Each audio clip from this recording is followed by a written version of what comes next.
us what Christmas is all about? Sure, Charlie Brown. I can tell you what Christmas is all about. Lights, please. No. You don't get it at all. I mean jingle bells. You know, Santa Claus and ho, ho, ho, and mistletoe and presents to pretty girls.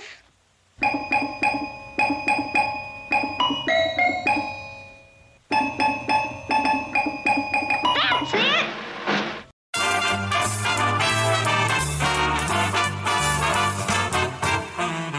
Join us for another voyage back in time on Classic Radio Rewind. From adventures to westerns, from comedy to sci-fi, this is your ticket to Theater of the Mind. Without any further ado, here's your host for Classic Radio Rewind, Barry Slinker. Merry Christmas, Dex, and Merry Christmas, everyone. Welcome to this special 4-hour Christmas Eve edition of Classic Radio Rewind. We have a star-studded 4 hours awaiting us this Christmas Eve, so sit back and relax. Later, we'll hear from It's a Wonderful Life from 1947, followed by A Christmas Carol from 1939. And wrapping up this 4-hour edition is the 4th annual Christmas Sing with Bing from 1959. Kicking off this first hour, we're going to hear A Miracle on 34th Street from the Lux Radio Theater. Recreating their movie roles in this 1-hour spectacular are Edmund Gwenn, Maureen O'Hara, and John Payne. So, from December 22nd, 1947, this is the Lux Radio Theater with their Christmas episode of Miracle on 34th Street. It's the star-studded 4-hour Christmas Eve edition of Classic Radio Rewind, brought to you by the WOTR Radio Network.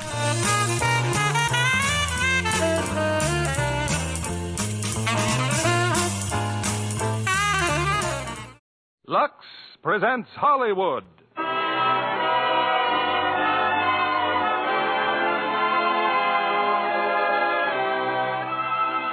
Lever Brothers Company, the makers of Lux Flakes, bring you the Lux Radio Theater, starring Maureen O'Hara, John Payne, and Edmund Gwenn in Miracle on 34th Street.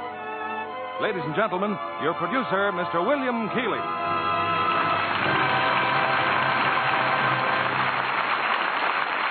Greetings from Hollywood, ladies and gentlemen. Our Christmas present to you is the new Christmas classic of our time, Miracle on 34th Street. It's wrapped in a gay covering of laughter, tied with a bright ribbon of good humor, and decorated with the 3 sparkling stars of the 20th Century Fox picture, Maureen O'Hara, John Payne, and Edmund Gwenn. This is a wonderful story for the whole family. And perhaps some families may be gathered around a Christmas tree as they listen. Others will be putting up this happy sign of the season in a few days with lights and ornaments and the shining snow that can be made with Lux Flakes. Later, we'll tell you how to do this trick with Lux. But right now, it's curtain time for the play that proves there's a Santa Claus. Miracle on 34th Street, starring Maureen O'Hara as Doris, John Payne as Fred, and Edmund Gwenn in his Academy Award-winning performance as Kris Kringle.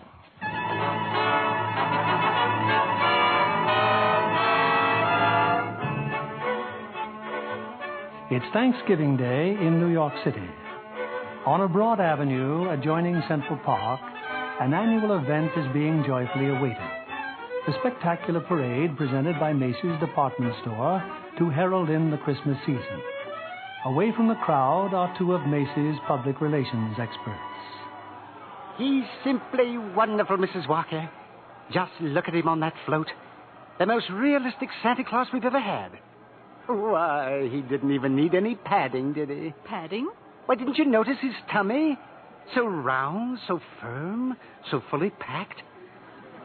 Well, now that everything's under control, where on earth did you find him? I don't know. I just turned around and there he was. And to think that the man whose place he took was intoxicated. With a breath that would knock over a reindeer. Oh, just think if Mr. Macy had seen him. What if Mr. Gimble had seen him? Competition between our stores is tough enough. Well, the parade's starting. Let's stand at the curb. Not I, Mr. Shellhammer. I'm going home to relax. Anyway, I can see it from there. I live just around the corner. Oh, so you do. Well, I'll see you tomorrow, Mrs. Walker. And congratulations on finding the best Santa Claus in Macy's history.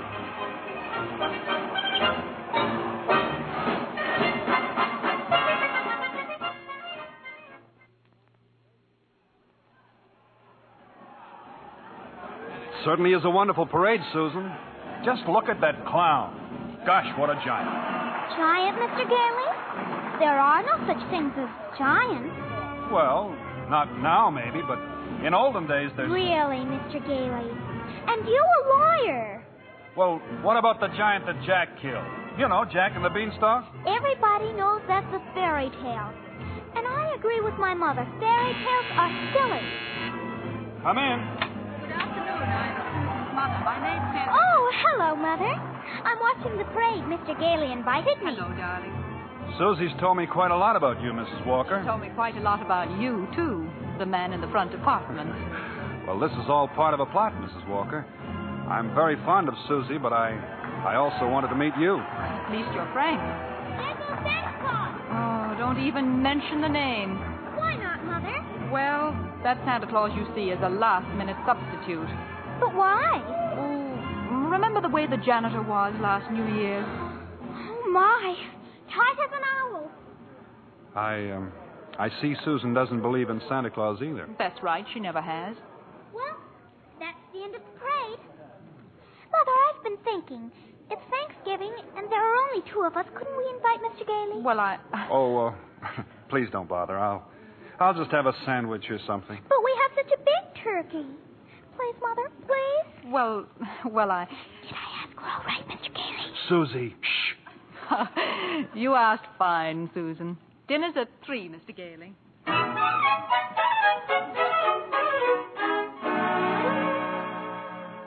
Hello, Mrs. Walker. Yes, Mr. Shellhammer. Your maid said you were at Thanksgiving dinner, but I just had to tell you.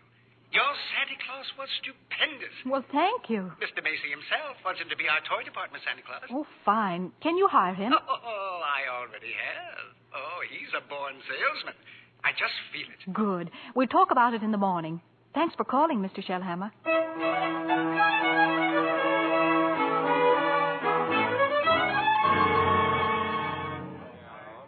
Here he is, Mr. Shellhammer. Here's Santa Claus. Oh, thank you, Alfred. Thank you. Good morning, Santa Claus. Good morning. Now, before you go to the toy department, here's a list of toys that we have to push. Huh? You know, things we're overstocked on. Now, you'll find that a great many children will be undecided as to what they want for Christmas. And when that happens, you immediately suggest one of these items. Do you understand? I certainly do. Fine, that's fine. Now, take the list, and Alfred here will show you to your throne in the toy department. And don't you forget, you're working for Macy's.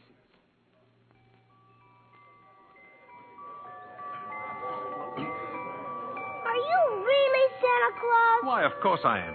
What do you want for Christmas, little boy? I want a fire engine with a real hose that squirts real wet water. And I won't do it in the house. I'll only do it in the backyard. I promise. And I promise you'll get your fire engine. You see, Mama, I told you you'd get me one. That's fine. That's just dandy. You wait here, Mortimer. Mama wants to thank Santa Claus, too.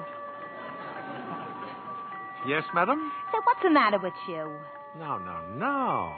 What's the trouble? I told you before, didn't I? The kid wants a fire engine, but there isn't one to be had anywhere in town. Macy's ain't got any. Gimbel's ain't got any. Nobody's got any. My feet are killing me, and you say, okay, he gets the fire engine.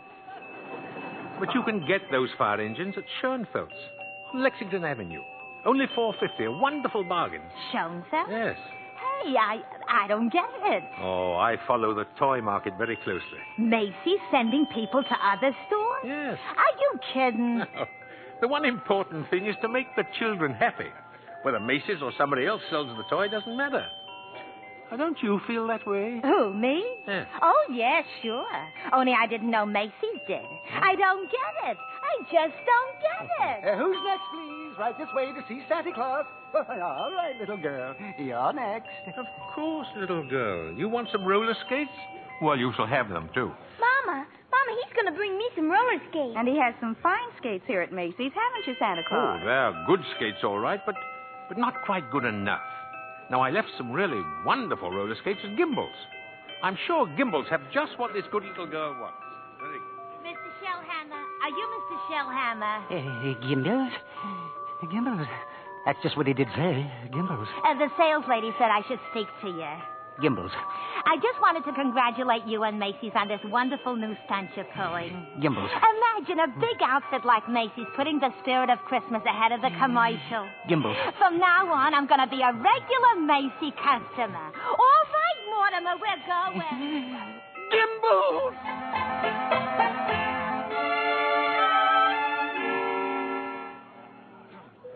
And there's the toy department over there, Mr. Gailey. You certainly know all about Macy's store, don't you, Susan? Well, that's because my mother works here. But I still think it's silly bringing me here to see Santa Claus. Well, I just feel that when you talk to him, you might... Okay, Mr. Gailey. I'm certainly willing to try.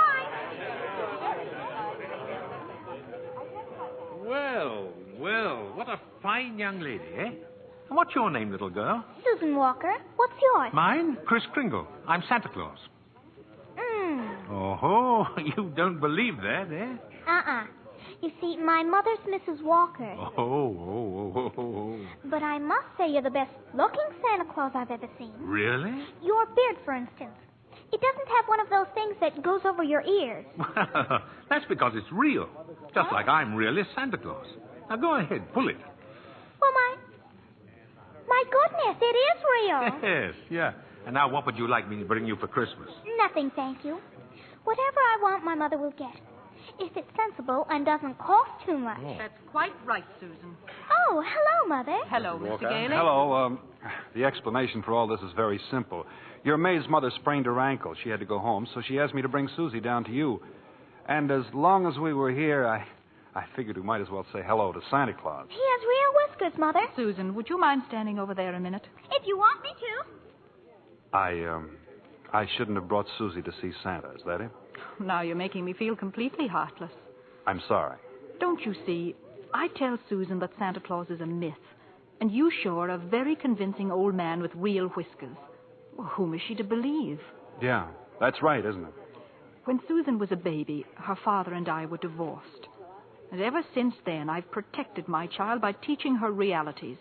If you don't believe in fairy tales and fantasy, you can never be hurt or disillusioned. We were talking about Susie, Mrs. Walker. And I must ask you to let me raise her as I see fit.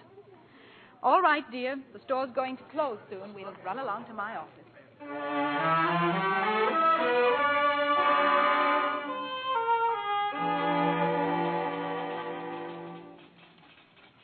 Alfred said you wanted to see me, Mrs. Walker.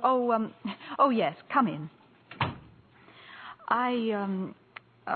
I'd be grateful if you would please tell Susan that you're not really Santa Claus, that there actually is no such person. Oh, but Mrs. Walker, not only is there such a person, but here I am to prove it. No, you misunderstand. I want you to tell her the truth.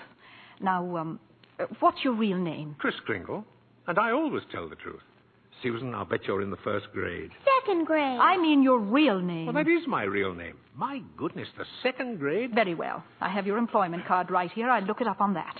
That's a very cute dress you have on, Susan. It's from Macy's. We get 10% off. Oh. So, you always tell the truth, do you? Mm-hmm. Look at your employment card. Name, Chris Kringle. Address, Brooks Memorial Home, Great Neck, Long Island.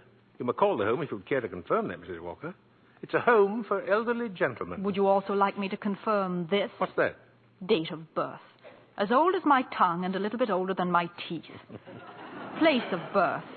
North Pole. Now, really. Why, I believe you doubt me, Mrs. Walker. And this tops everything.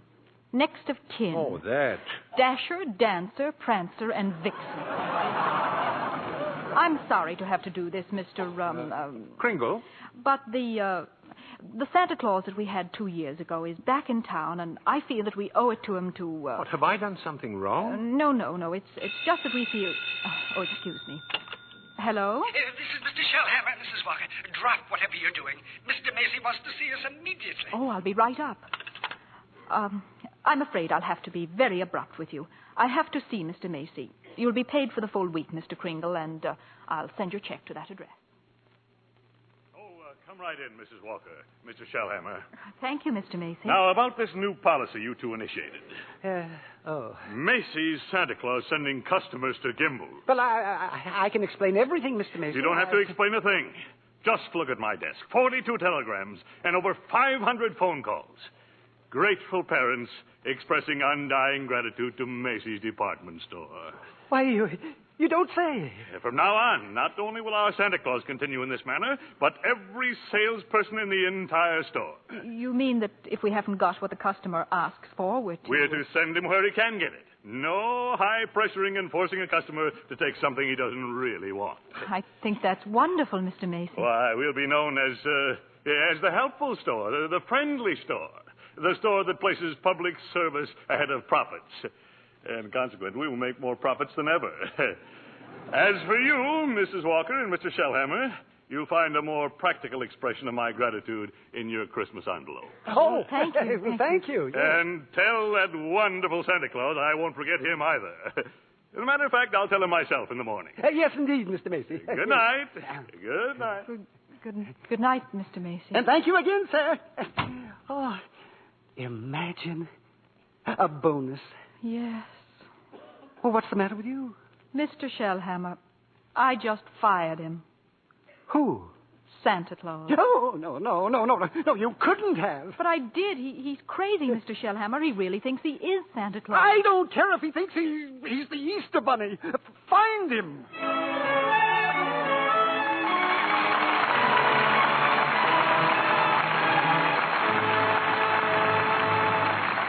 Act 2 of Miracle on 34th Street will continue in a moment. Well, Libby, have you given Santa your Christmas list? Yes, indeed, John. And number 1 on my list is a pair of Chinese pajamas with a 3/4 coat and little upstanding collar. Just like the ones Mata Torin wears in Rogue's Regiment. Perhaps you'd better have the wardrobe mistress at Universal International show Santa what you mean. Well, I'm sure Dick Powell or Stephen McNally could give him a good description. They found Marta very glamorous in this modern story of the French Foreign Legion. And what a villain Vincent Price is in Rogue's Regiment. Mm-hmm. I was on the edge of my seat through the whole picture. And you talk about a pair of pajamas. Well, they were very special. Marta liked them so well, she had 4 pairs made for her personal wardrobe. And she was delighted when they told her she could lux them. That's about the easiest care in the world. Especially now with the new tiny diamonds of Lux. Another triumph of the famous Lever Laboratories. These tiny diamonds are so much faster, they burst into suds the instant water touches them. And make wonderfully rich suds that last and last. Don't colors look marvelous when they're luxed? So fresh and new. No wonder smart girls say they won't risk wrong washing methods. Tests prove that with gentle care with Lux Flakes really makes a difference. Lux slips and nighties stayed new-looking 3 times as long. And that's just like getting 3 pretty slips for the price of 1. A really thoughtful Santa would put a box of Lux Flakes in every lingerie gift next Friday night. Here's our producer, Mr. William Keeley. Act 2 of Miracle on 34th Street, starring Maureen O'Hara as Doris, John Payne as Fred, and Edmund Gwen as Kris Kringle.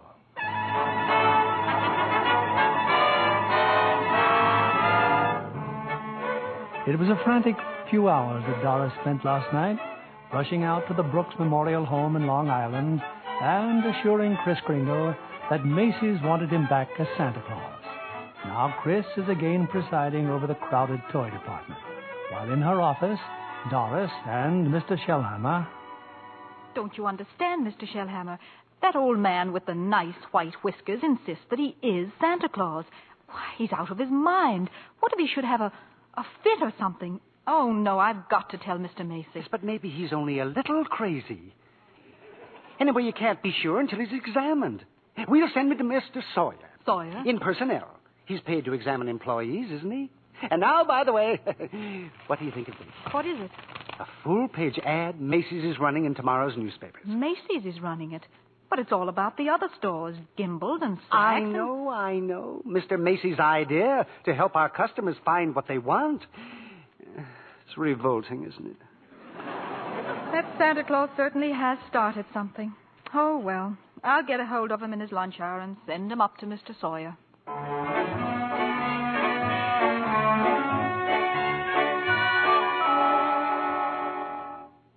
changed my clothes, Mr. Sawyer, and came right up. Oh. Well, then that's your own beard, huh? Oh, yes, yes. Interesting complex in back of there. Why do you carry a cane? Always carry a cane, Mr. Sawyer. Well, that is when I wear street clothes. I carved this cane out of a runner from one of my old sleighs. What's that? What's that? With a fine, solid silver top. Who was the first president of the United States? Oh? Oh, give me a difficult one, like who was vice president under James Monroe. I'm conducting this examination. The answer is Daniel D. Tompkins. Oh. Yes. You're a rather nervous man, aren't you, Mr. Sawyer? Tell me, do you get enough sleep? My personal habits are no concern of yours. Now, what hand am I holding up? Right hand. How many fingers do you see? 3. Oh, dear, oh, dear. You bite your nails, too. Stand up now. Feet together. Arms extended. Muscular coordination test? I've taken dozens of these tests. Mr. Sawyer, are you happy at home? What? That will be all, Mr. Kringle. The examination is over. Thank you. Yeah, and it may interest you to know I've been happily married for 22 years. Very happily married. Delighted to hear it. Goodbye, Mr. Sawyer. Miss Prawn. Yes, sir. Get Mrs. Walker on the phone. Yes, sir. But your wife, Mr. Sawyer, she's called 4 times already. Well, you tell my big fat wife to shut up and mind her own business. Here's Mrs. Walker, sir. All right. Hello. Oh, I was just going to call you, Mr. Sawyer. Oh? There's a Dr. Pierce stopping by this afternoon at 3. Who's Dr. Pierce? He's the physician at the Brooks home. I thought we might discuss Mr. Kringle's case with him. Well, there's hardly any point in discussing it, Mrs. Walker. Obviously, the old man should be discharged.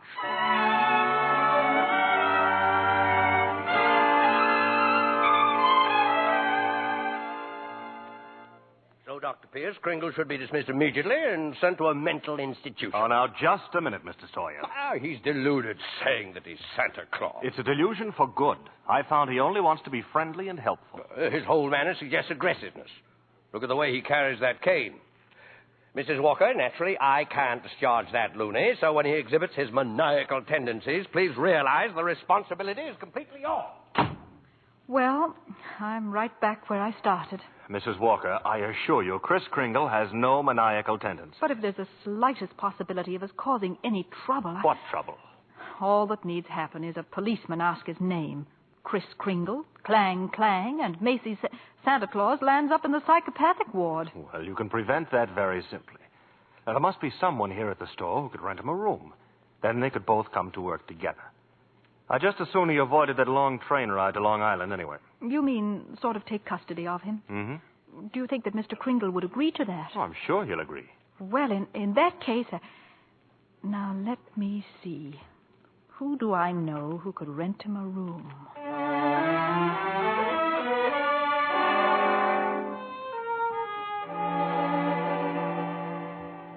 I'm glad you're going to have dinner with us, Mr. Kringle. Oh, thank you, Susan. I'm also very glad you're going to live next door with Mr. Gailey. Oh? Why? Because you're nice to talk to. Oh, I say, what a fine young man that Mr. Gailey is, eh? Just think, allowing me to share his apartment, a mere stranger. He did it because Mother hinted to him. Oh, well, anyway, I'm very grateful. Shall I tell you what I did in school today? By all means. Any games? Yes. And a very silly game, too. Oh? They played zoo, and each child was supposed to be an animal. Oh, but Susan, they were just pretending. But that's what makes the game so silly. Oh. Well, of course, in order to play games, you need imagination. Oh, that's when you see things, but they're not really there, huh? Oh, yes. Yes, but, you know, to me, imagination is a place all by itself. Now, you've heard of the French nation. Mm-hmm. And the British nation. Yes. Well, this is the imagination. A very interesting place, too. Now, how would you like to be able to make snowballs in summertime, eh? What? Or be the Statue of Liberty in the morning, and in the afternoon, fly south with a flock of geese? Well, I'm quite sure I'd like it, but... Oh, it's very simple. Very. Well, anyway, look here. The next time they play zoo, you can be a monkey. But I don't know how to be a monkey. Don't you? Oh, I'll show you. Now, first, you bend over a little, like this, see? Now, let your arms hang loose, see? Like this? Yeah, that's fine, fine. Now put your hand over here and start scratching, see? That's it. That's it. That's excellent, Susan. That's as fine a bit of scratching as I've ever seen. Yeah. Now you start chattering. Chattering? Yes, now listen. See? And keep scratching. Now then, look here. We'll do it together, see? Chatter and scratch and chatter, see? That's fine, Susan. Fine. You're doing beautifully. Beautifully, yes.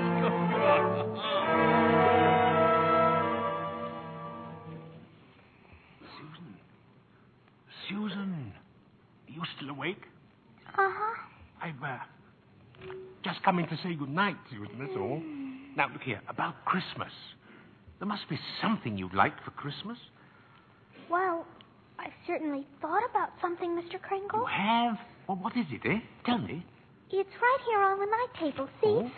I tore this page out of a magazine. It's a picture of a house. Oh, that's what you want, is it? A doll's house. Colonial architecture. Oh, not a doll's house, a real house. A real house? Yes.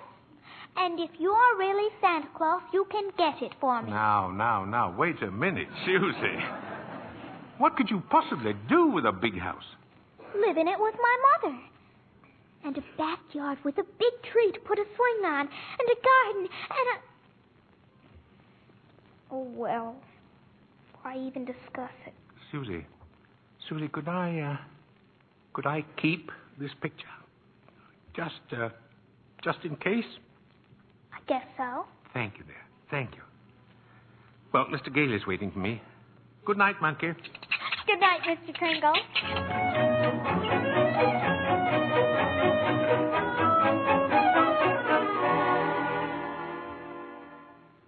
Take whichever bed you want, Mr. Kringle. You're very kind, really. Tell me, Mr. Gale, what is it you just do for a living, eh? Oh, I'm a lawyer. Haslip, Sherman, and Mackenzie. Oh. And you like living here in the city? Well, it's convenient. But someday I'd like to get a place on Long Island. Huh. Not a big house, just one of those junior partner deals around Manhasset. Oh, one of those little colonial houses, eh? Yeah. A little colonial house would be swell. Good, yes. You're quite fond of Mrs. Walker, aren't you? A lot of good it does me. She lives in a cast iron shell that's just a little difficult to penetrate. Oh. Well, you must try a little harder, Mr. Gale. You know, Mrs. Walker and that child are a couple of lost souls. And it's up to us to help them, see? No? Yeah, Oh, well, shall I turn out the light? No.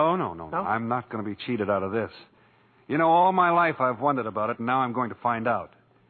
Tell me, does Santa Claus sleep with his whiskers outside or inside the cupboard? Oh, outside, of course. Outside, by all means. The cold air makes them grow. Oh, thank you very much.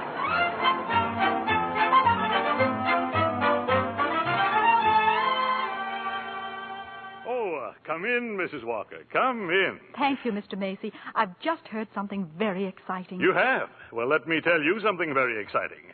Our policy of being kind to customers has tripled our sales. Now, what do you think of that? That's wonderful, Mr. Macy. And Gimbels thinks it's wonderful, too. Gimbels? Gimbels are adopting the same policy. Well, is that so? And it gives me an idea. As long as Gimbels are doing the same thing, why not some pictures for the newspapers? Pictures? Yes. You and Mr. Gimbel shaking hands. Shaking hands? R.H. Macy and Gimbel? Well, yes. Yes, why not? With Santa Claus. It's a great idea, Mrs. Walker. Macy and Gimbel shaking hands.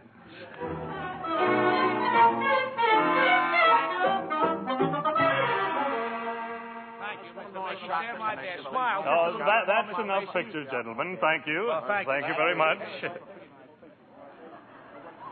Well, Mr. Gimbel? Come on, R.H. Now we'll go over to my store and get some really good pictures. Oh, just a minute. I have something here for Santa Claus.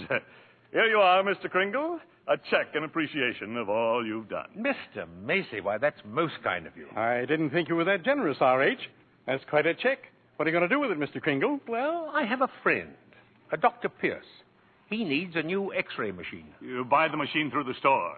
10% discount. Nonsense. Come over to Gimbel's. We'll furnish it at cost. Oh, keep it up, gentlemen. Keep it up. At this rate, my friend will have a whole new hospital.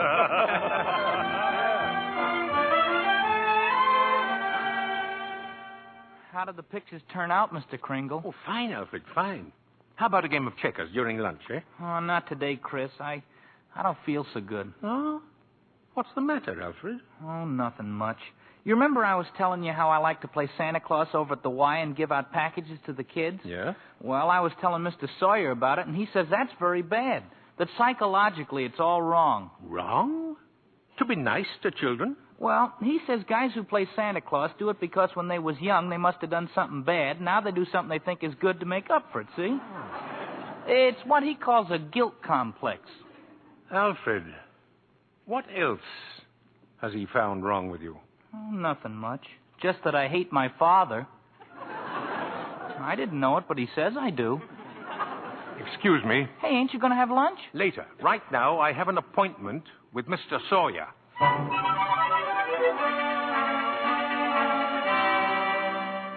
What do you mean breaking into my office like this? Are you a licensed psychiatrist? What business is it of yours? I have great respect for psychiatry and great contempt for meddling amateurs who go around practicing it. Oh, shut up. You ought to be horsewhipped.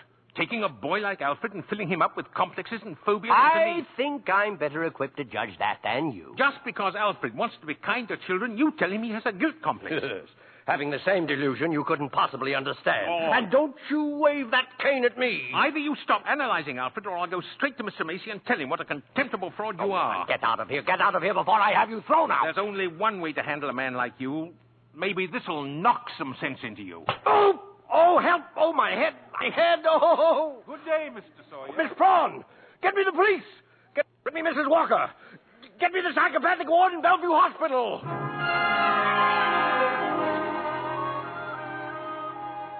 You can see Mr. Kringle now, Mr. Gailey. Thank you, nurse. Hello, Chris. Hello, Fred. Chris, I've been speaking to the doctors. They said they've given you some tests. Oh, yes. Same old tests. Except this time you failed to pass them. Chris, you deliberately failed. Why? Why? Well, because I had great hopes, Fred. I had a feeling Mrs. Walker was beginning to believe in me, and now I discover she was only humoring me all the time. But this wasn't Doris's idea at all. Mr. Sawyer had you sent up here before she even knew about it. But why didn't she come to me and explain things? Because she didn't want to hurt you. Oh, well, it's not just Mrs. Walker. Well, now, take Mr. Sawyer. He's contemptible, dishonest, deceitful, yet he's out there and I'm in here. Well, if that's normal, I don't want it. But you can't just think of yourself, Chris. What happens to you matters to a lot of other people. People like me who believe in what you stand for, and people like Susie, who are just beginning to. Chris, you're letting us down. Well, Fred, maybe you're right. Well, of course you're right. I ought to be ashamed of myself. Let's get out of here. Now, wait a minute. You flunked your mental examination, but good. Oh, yes, so I did. Oh. Well, anyway, you're a lawyer. You fix it. Hey, look, I can't just... Now, I won't let you down, and you won't let me down. Chris, now take it easy. Look, there'll have to be a hearing. If you're going to be committed, it has to be before a judge. Well, if I can do anything at all, it'll have to be in courtroom. Now, sit tight, Chris. I'll get an idea. I have to get an idea.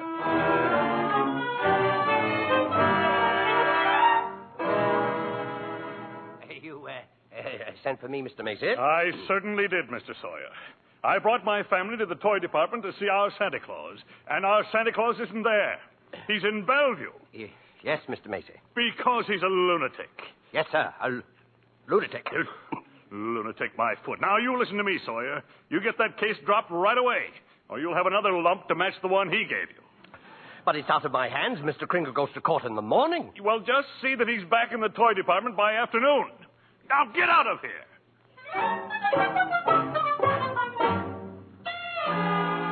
Oh, Mr. Gailey. Mr. Gailey. Yes? I've been looking all over for you. I'm Mr. Sawyer. Oh, So you're Sawyer? Yes. I was just speaking to the court clerk, and he said you represent Mr. Kringle. Well, I represent Mr. Macy. Well, then I'll see you in court. Oh, no. That's what I wanted to speak to you about. Now, Mr. Macy would like to drop the whole case right now. You see, we're most anxious to avoid any publicity. No publicity, huh? Well, that's very interesting. Oh, then you'll cooperate? You know something, Sawyer? You've just given me the idea I've been searching for. Oh, good. If I'm going to win this case, I'm going to have public opinion and plenty of it. And publicity's just the way to do it. Thanks. And so long, Mr. Sawyer. Mr. Gailey? But Mr. Gailey!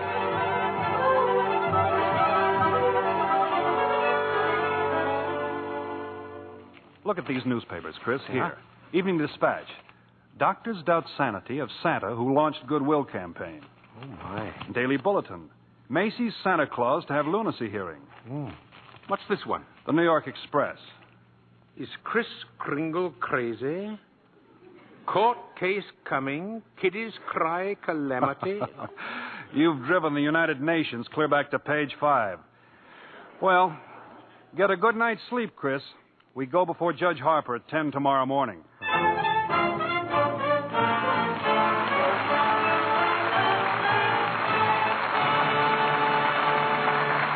We pause now for station identification. This is CBS, the Columbia Broadcasting System.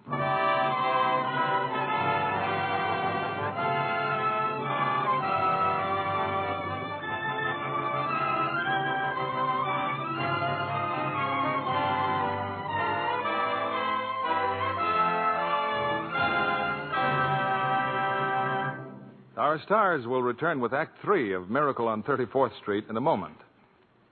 When a new player signs a contract with 20th Century Fox, she soon gets well acquainted with Miss Helena Sorrell, head dramatic coach. Helena, do you like to watch your pupils perform in a picture? Oh, of course, John, because I take a personal interest in them. I'm especially proud of Betty Grable in her new picture, When My Baby Smiles at Me. Betty's become a really fine dramatic actress. She certainly has. She and Dan Daly are magnificent as a couple of vaudeville hoofers. And Betty's costumes in When My Baby Smiles at Me gave me a thrill. And I was amazed how many things the wardrobe department washed with Lux Flakes. It reminded me of my theatrical days when I was on the road and lived in a couple of trunks. A box of Lux Flakes in each? That's absolutely true, John. I was never without it, in my hotel or at the theater. Well, then you've probably discovered that the new tiny diamonds of Lux are more wonderful than ever. They're so much faster and richer. Do more for you, too. They remove soil which other types of suds can't.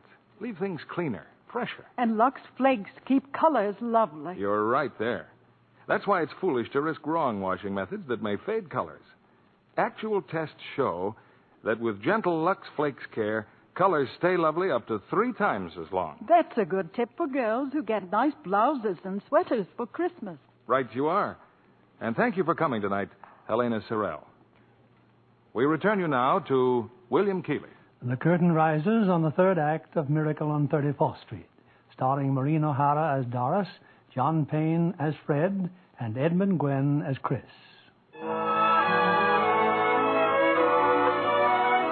For a few weeks, a jolly elderly gentleman named Kris Kringle has been working minor miracles as Macy's Santa Claus.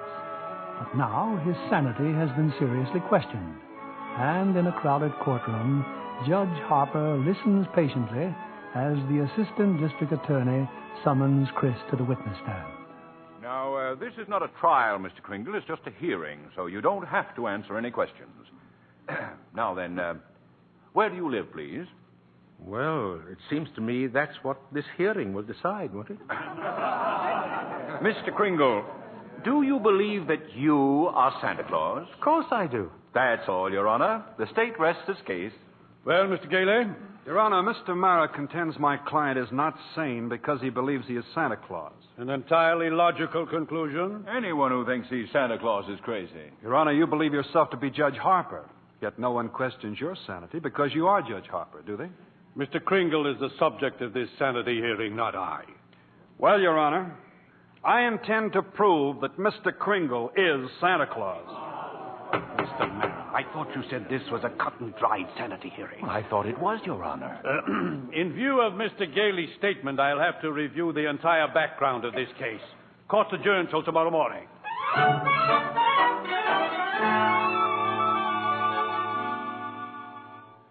Hello, Doris. I'm sorry I'm late, but get ready. We're really going to celebrate tonight. What are we celebrating? Well, didn't you read the papers? Santa's mouthpiece throws bombshell in New York Supreme Court. Oh, Fred, you're not really serious about this.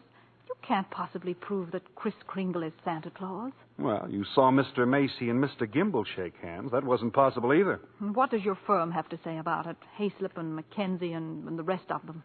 That I've jeopardized their prestige, and either I drop this impossible case or they'll drop me. You see? So I beat them to it. I quit. Fred, you threw away a career because of a sentimental whim?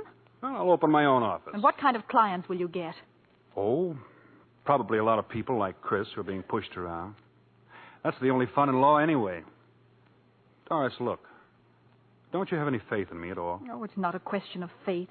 It's just common sense. But faith is believing in things when common sense tells you not to. It's not just Chris that's on trial. It's everything he stands for. Human kindness and love and dignity. Fred, listen.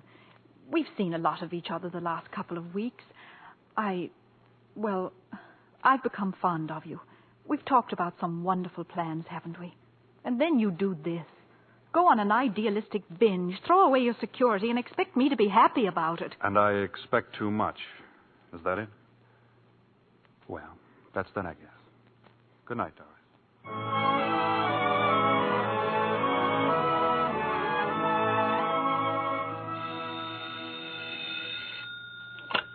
Hello. Yes, this is Mr. Merrill. Well, can't it wait till tomorrow? I'm eating dinner. Who's been subpoenaed? Well, how do you think I feel about it? I'll see you tomorrow. Who's that, dear? R.H. Macy's been subpoenaed. Oh, my. Those reporters. They make me look like a sadistic monster who likes nothing better than to drown pussycats and tear wings off butterflies. Quiet, dear. Tommy's still awake. Oh, yeah. It'd just break his heart if he knew what his daddy is doing. I'm doing my job as assistant district attorney. Well, I'm not so sure, but that I agree with them. Mr. Kringle looks like a very nice old man, and I don't see why you have to keep persecuting him. I'm not persecuting him. I'm prosecuting him. I like the old man, too, but there's nothing I can do about it. You know something, Thomas? Sometimes I wish I'd married a butcher or a plumber. Well, if I lose this case, it's very possible you'll get your wish. R.H. Macy, I wonder what he's going to pull tomorrow. Proceed with the witness, Mr. Gailey. Now then, Mr. Macy, if you recognize the defendant, please tell us who he is. Why, Kris Kringle, of course. Do you believe him to be of sound mind? Sound mind? I wish I had a dozen like him. Mr. Macy, you are under oath. Do you believe that man is Santa Claus? Well, now, that's a rather delicate... Just think of those headlines tomorrow. Macy admits his Santa Claus is fraud. You keep out of this, Gimble. What did you say? Nothing, Mr. Barr. Nothing. Well, I wish you would. Is that man Santa Claus? Yes, in my opinion, he most certainly is. Your Honor, there is no such person as Santa Claus, and everybody knows it. Can you prove there isn't any? I won't even try. I'll not waste the court's time with such childish nonsense. Your Honor, the prosecution requests an immediate ruling from this court. Is there or is there not a Santa Claus? Well, now, the court will take a short recess to consider the question.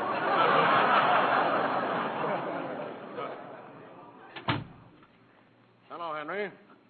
Why, Charlie, what are you doing here? Can't an old friend visit you in your chambers?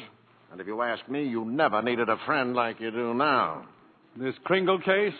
Well, I certainly don't see what they're making such a fuss about. Henry, that's Santa Claus you've got out there. On trial for lunacy. This case is dynamite, and you're coming up for re-election soon. Charlie, you know what happened last night? Martha brought the grandchildren over. They wouldn't kiss Grandpa.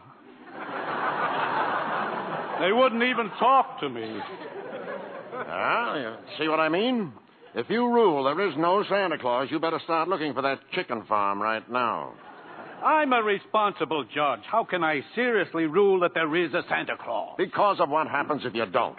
The kids read about it and they don't hang up their stockings. Now what happens to all the toys that are supposed to be in those stockings? Nobody buys them. The toy manufacturers have to lay off employees. By now you've got the AFL and the CIO against you. Yes, and they're going to say it with votes, see? Oh, and the department stores are going to love you, too. Yes, sir, Henry. And what about the Salvation Army? They got a Santa Claus on every street corner. They're taking a lot of money to help the poor. But go ahead, Henry. You go in there and rule there isn't any Santa Claus. But if you do, you can count on getting just 2 votes, your own and that district attorney's out there. 1 vote, Charlie. He's a Republican. Oh, well, let's get this over with. The question of Santa Claus seems to be largely a matter of opinion. The tradition of American justice demands a broad and unprejudiced view of such a controversial matter. But, Your Honor... This court, therefore, intends to keep its mind open. We shall ask for evidence on either side. But the burden of proof clearly rests with my opponent. Can he produce any evidence to support his views? If Your Honor please, I can. Will Thomas Mara please take the stand? Who, me? No. Thomas Mara, Jr. I believe he and his mother are both in court today. Hi, Papa. Hi.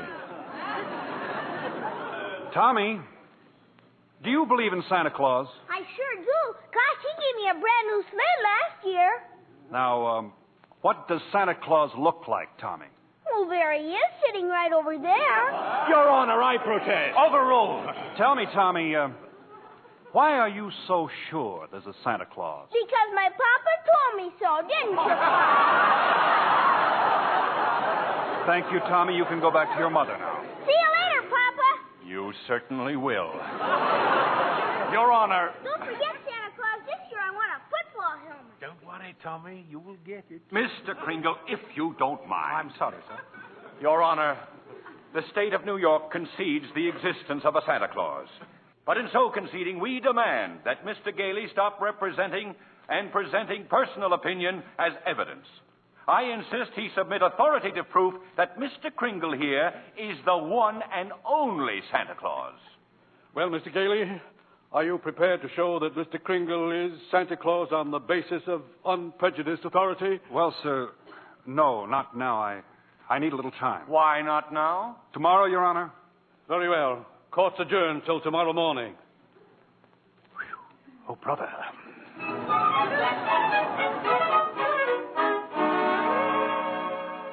Now come, Susan, dear, finish your supper.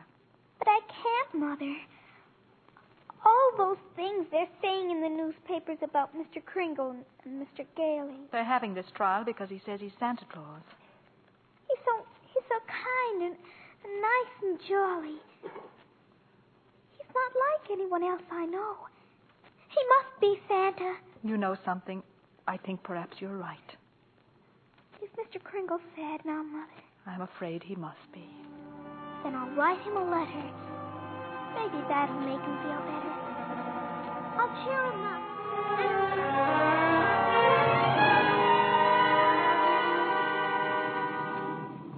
Oh, postman. Yeah, lady? Would you mind taking this letter? Oh, sure, lady. We're going straight down to the post office now. Okay, Louie, take it away. Well, what do you know, Louie? Another letter for Santa Claus. Hey, here's a new one. Instead of the North Pole, this kid's got it addressed to Chris Kringle, New York County Courthouse. Well, the kid's right. Huh? Oh, yeah, sure. They got him on trial down there. He claims he's Santa Claus, and the DA claims he's nuts. Hey, I got an idea. Huh? How many Santa Claus letters we got down there in the dead letter office? Oh, who knows? Must be 50,000 bags and bags all over the joint. You mean? But, Frankie, why not? Wouldn't it be nice to get rid of them all? Wouldn't it? Boy, oh boy. Look, Louie, as soon as we get to the post office, we go and see the supervisor. You know something? I bet we both get promoted.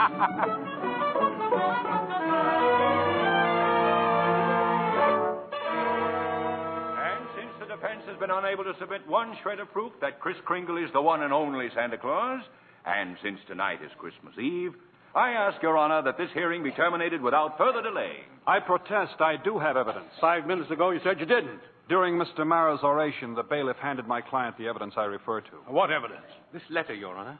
Oh, yes, Mr. Kringle? It's from Susan Walker. She believes in me. Oh, this letter means more to me than anything in the world. That letter, Your Honor, was delivered by the United States Post Office, an official agency of the federal government. The Post Office Department was one of the largest business concerns in the world. Last year did a gross volume of over $1 billion, and this year... Your Honor, I'm sure we're all gratified that the Post Office is getting along so well. But what bearing has it on the sanity of that man? My point is that the Post Office Department is a model of efficiency. Furthermore, the laws of this country make it a criminal offense to willfully misdirect mail or intentionally deliver it to the wrong party. The state of New York is second to none in its admiration of the Post Office Department. We're very happy to concede Mr. Gailey's... For the record, Mr. Mara? For the record. Anything to get on with this case. Thank you. Your Honor, that letter just received by Mr. Kringle is positive proof that a One letter is hardly positive proof. I have further exhibits, Your Honor, but I hesitate to produce them. Come, Mr. Gailey. Put them here on my desk. But, Your Honor, I don't... said put them on my desk. All right, boys, bring them in. Your Honor, what is this? Empty those mail sacks on Judge Harper's desk.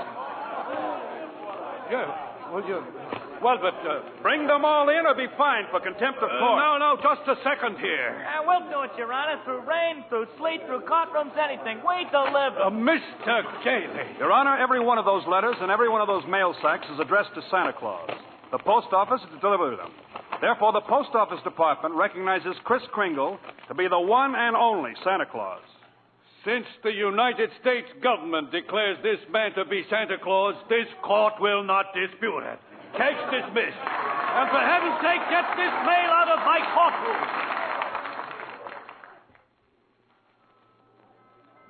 So as soon as I got out of court, I came straight to Macy's to see you, Doris. Oh, Chris, I'm so glad you won. Well, we're having a big Christmas party at the Brooks home tomorrow morning.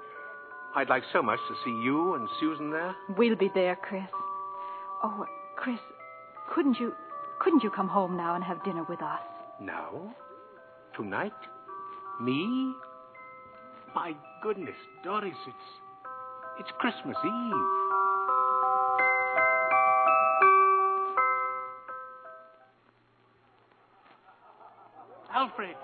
Alfred, look who came all the way out here to the home just for our Christmas party. Chris, it's Mr. Macy. Mr. Gimble, too. Oh, excuse me, Alfred. Mrs. Walker and Susan have to leave now, and I want to see them before they go, so forgive me, will you? But, Susie, darling, you got so many presents. Not the one I wanted. Not the one Mr. Kringle was going to get for me. Well, what was it? Doesn't matter. I knew I wouldn't get it, but I thought he'd at least tell me why. Susie. I'm sorry, Susie. I tried my best, but... You couldn't get it because you're not Santa Claus. Susan. Just a nice old man like Mother said. But I was wrong when I told you that. You must believe in Mr. Kringle and keep right on doing it. You must have faith in him. But that doesn't make sense, Mother. Faith is believing in things when common sense tells you not to. What? I mean, just because things don't turn out the way you want them to the first time, you've still got to believe in people. I found that... Hello, Doris. Fred. Mr. Gailey. Merry Christmas, Susie. Gosh. You just get here and we're ready to leave. Oh, I've been here. Oh. And if you're ready to leave, I'll drive you home. Before you go, here's a map I've made for you. You'll miss a lot of traffic. About 4 miles south, you will see Ashley Avenue. Now, that's the street you want. Ashley Avenue. Thanks, Chris. And Merry Christmas. Merry Christmas to you, Fred. And to you, my dear. And to you, Susie. I believe Mr. Kringle. I do. Silly, I suppose. But I do.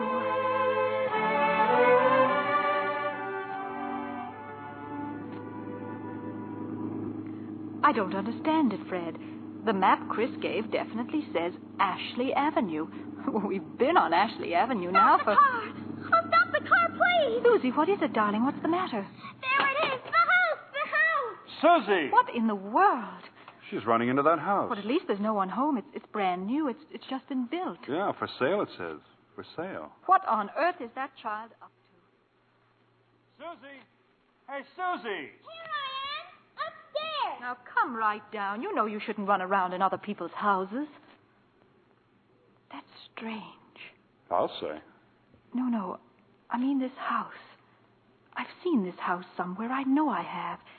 Maybe in a magazine or... Mother, it's our house. It's the one I asked him for, Mr. Kringle. Mr. Kringle? I know it is. Oh, you were right, Mommy. You were right. Susie. Mommy told me that if things didn't turn out just the way you wanted them at first, you've still got to believe. And I kept believing. And you were right, Mommy. Mr. Kringle is Santa Claus. Now where are you going? In back to see if there's a swing. There is one. Oh, there is one. You told her that? About believing? Well, you told me, Fred. A sign outside. For sale, huh? Well, we can't let her down, can we? I never really doubted you. It was just my silly common sense. It even makes sense to believe in me now. I must be a pretty good lawyer. I take a little old man and legally prove to the world that he's Santa Claus. Now, you know that couldn't be. Fred! What's the matter? There. In the corner. By the fireplace. Oh, no. No. It can't be. It couldn't. A cane. Chris's cane. Well, there couldn't be two canes like this anywhere in the world. Silver handle and all. Hey, you know something? Maybe I didn't do such a wonderful thing after all.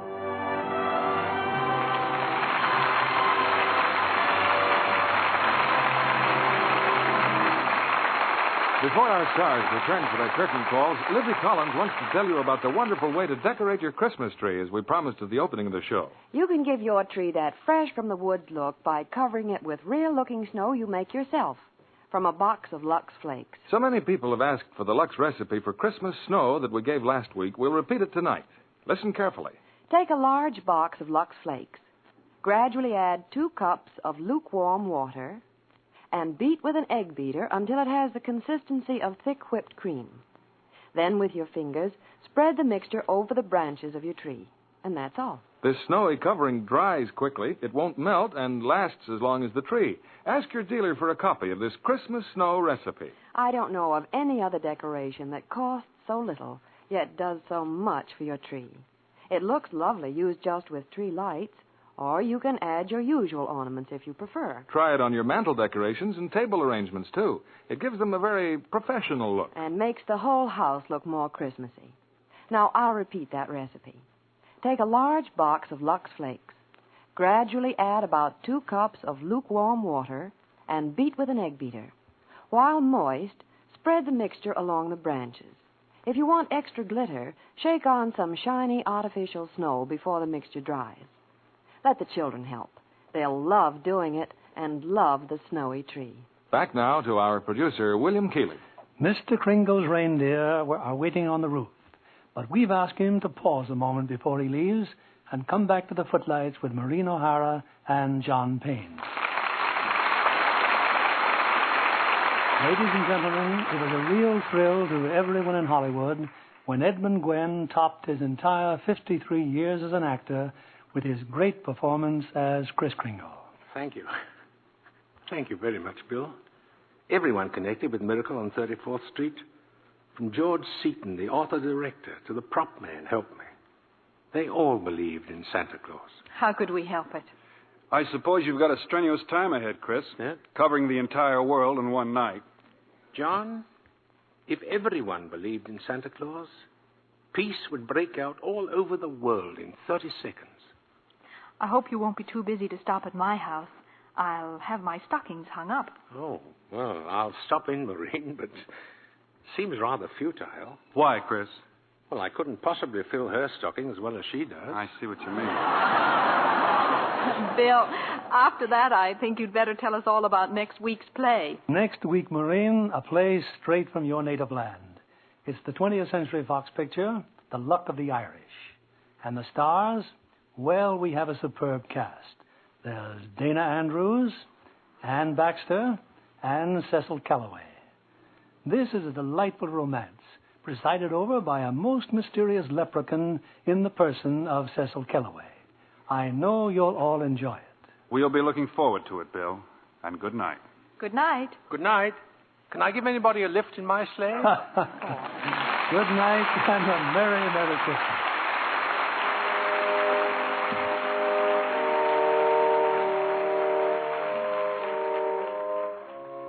Before we meet again in this theater, the most joyful day in the year will have come and gone. There are, in our time, as in every time, a few foolish men who deride the spirit of Christmas. But in every country and in every time, they are overwhelmed by those who find in it the hope and happiness of the future, by those of us who believe in our hearts that there can be peace on this earth and goodwill among all men. On behalf of Lever Brothers Company and of us in the Lux Radio Theater, may I wish all of you the happiest of holidays.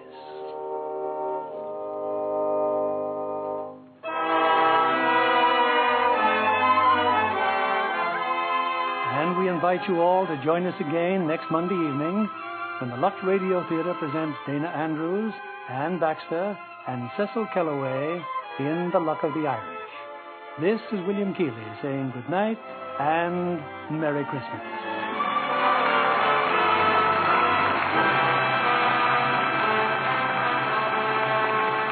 Maureen O'Hara appeared through the courtesy of 20th Century Fox, producers of The Snake Pit, starring Olivia de Havilland and Mark Stevens. Edmund Gwenn appeared by arrangement with Metro-Goldwyn-Mayer, producers of the all-star Technicolor musical Words and Music, based on the lives and music of Rodgers and Hart. John Payne will soon be seen in the Paramount picture El Paso. Be sure to listen next Monday night to the Lux Radio Theater presentation of The Luck of the Irish, starring Dana Andrews, Anne Baxter, and Cecil Calloway. Stay tuned for My Friend Irma, which follows over these same stations. This is CBS, the Columbia Broadcasting System.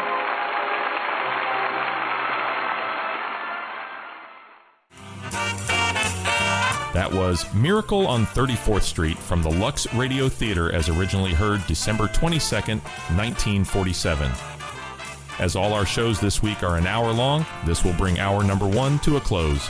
We have more Christmas cheer coming up as Classic Radio Rewind returns in just mere moments.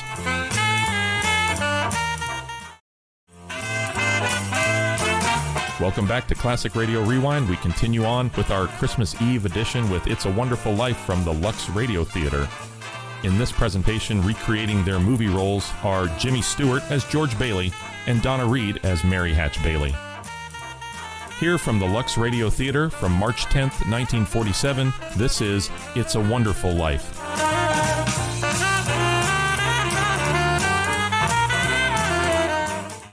Lux presents Hollywood.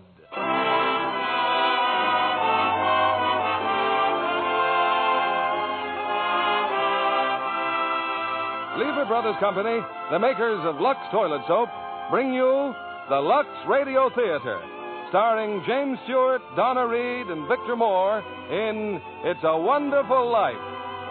Ladies and gentlemen, your producer, Mr. William Keeley.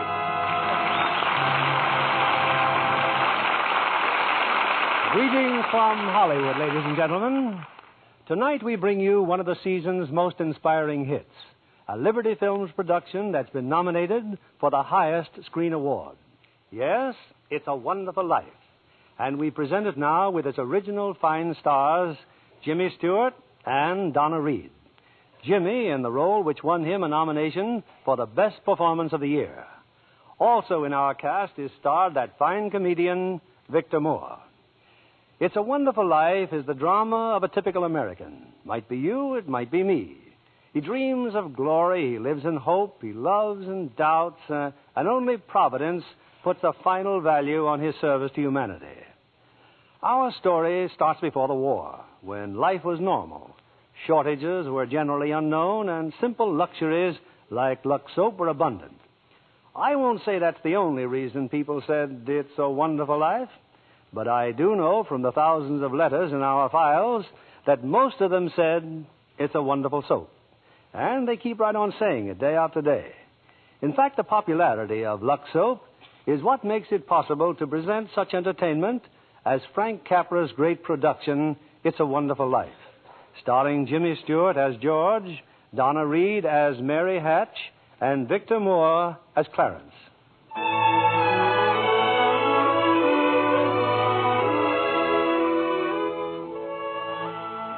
This is the story of George Bailey, citizen of Bedford Falls, New York.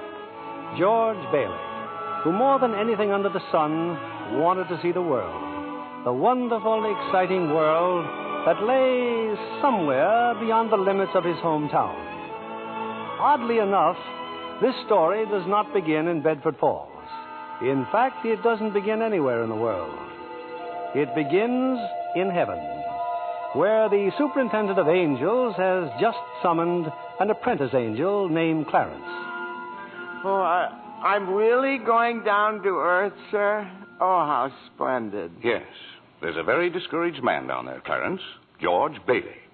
At exactly 10:45 p.m., Earth time, he'll be thinking seriously of ending his life.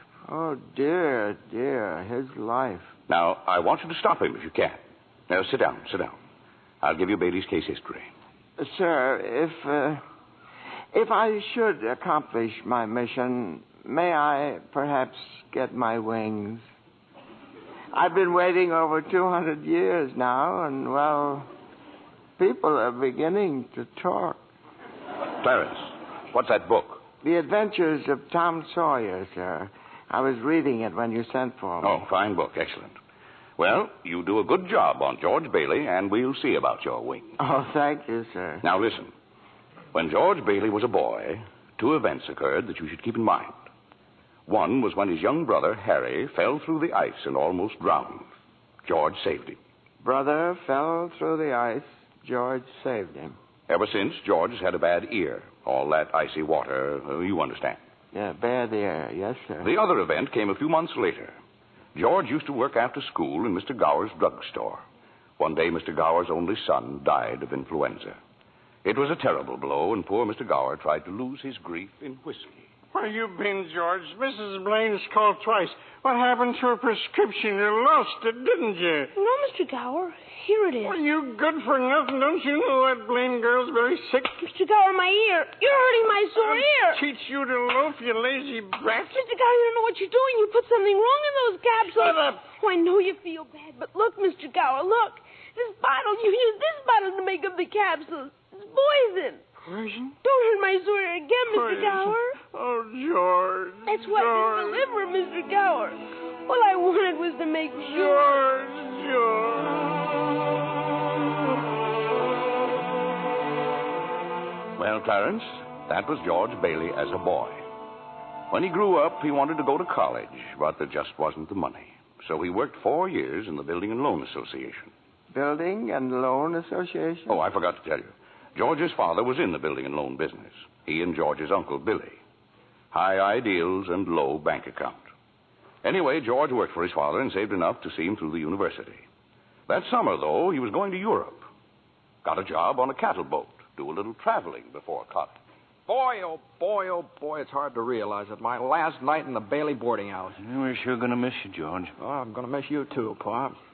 Hey, what's the matter? You look tired. Oh, I had another tussle with old Henry Potter today. Oh, I thought when you put him on the board of directors, he'd ease up. Oh, so did I. I just can't understand a man like Mr. Potter. He can't begin to spend all the money he I has. guess Potter owns about everything he wants in Bedford Falls except our building and loan. That's why he hates us. Hey, George, can I borrow your tuxedo studs? Yeah, help yourself, Harry. Well, where are they? In your suitcase? I'm not taking a tuxedo on a cattle boat, you know. Say, where'd you get that suitcase anyway? Oh, Mr. Gower, going away present. And one of these days you're going to see that bag all covered with travel labels. Italy, Baghdad, Samarkand. Gonna have a pretty full summer, eh? I'm going to have a pretty full life. Hey, why don't you come to the dance tonight? What, I'd be bored to death? Well, you couldn't want a better death. Lots of pretty girls. Hey, I gotta hurry. I wish we could send Harry to college with you, George. No, we've got that all figured out now, Pop. He'll take over my job at the building and loan and work 4 years like I did, and then he'll go. Well, he's pretty young for that job. Well, no younger than I was. Maybe you were born older, George. Huh? George, when you get out of college, I don't suppose you'd come back to the building and loan. Oh, no, Pop, I just couldn't. I couldn't face being cooped up the rest of my life in a shabby little office. I'm sorry, Pop. Now, I didn't mean that, but it's just this business of nickels and dimes. I'd go crazy. I want to do something big, something important. Well, in a small way, we are doing something important, George. In that shabby little office, we help people figure out how they can own their own homes. I know, Pop. I just wish I felt that but I just feel like if I didn't get away, I'd bust. You're right, boy. You get yourself an education, then get out of here. Oh, Pop, you want a shock? I think you're a pretty great guy. Well, thanks, George. I'm glad to hear it. Look, why don't you go on over to Harry's dance? You'd have a good time. Well, I don't know. Maybe it will drop in. Yeah, maybe it will at that. So, George Bailey went to a dance. Is that important, Joseph? Why, it was at the dance he met Mary Hatch. Oh. And 3 hours later, he was walking her home. George and Mary were feeling pretty good, Clarence. As a matter of fact, wonderful. Buffalo girl, can't you come out tonight? Can't you come out tonight? Can't you come out tonight? Buffalo girl, can't you come out tonight? And dance by the light of the moon. Hot dog, oh boy, just like an organ. At least. Hey, you know something? If it wasn't me talking, I'd say you were the prettiest girl in town. Well, why don't you say it? Well, I don't know. Maybe I will. Hey, how old are you anyway? 18. 18? Too young or too old? No, it's just right. It sort of fits you. Hey, look where we are. Oh, the old Granville house. Yeah, I got to throw a rock. Oh, no, don't. I love that old house. Well, no, don't you know about deserted houses? You make a wish and then throw a rock. George, but it was such a lovely old place. I wish I lived there. In there? I wouldn't live in it as a ghost. Now, watch. Watch this. Here we go. How about it, huh? Pretty good shot, huh? Broke a window, huh? What'd you wish, George? Oh, I don't know. Not just one wish, a whole hatful. Mary, I'm shaking the dust of this crummy little town off my feet, and I'm going to see the world. Italy, Greece, the Parthenon, the Colosseum. And then I'm coming back here and go to college and see what they know. And then I'm going to build things. I'm going to build airfields and skyscrapers 100 stories high and bridges a mile long. And then I'm going to... Hey, Mary. What is it you want? What do you want, huh? You want the moon? All you got to do is just say the word now. Okay, the moon, I'll take it. Then what? Then what? Well, then you could swallow it. And it'd dissolve like an aspirin, you know. And the moonbeams would shoot out of your fingers and the ends of your hair. And you think I'm talking too much? Yes, why don't you kiss her instead of talking her to death? How's that? Youth is wasted on the wrong people. Well, hey, just a minute, mister. Hey, you come back here. I'll show you some kissing if you want it. George! Hey, Uncle Billy, look here. I'm going to kiss Mary. Watch. George, get in the car quick. Your father's had a stroke. What? George, My father's had... get in, hurry.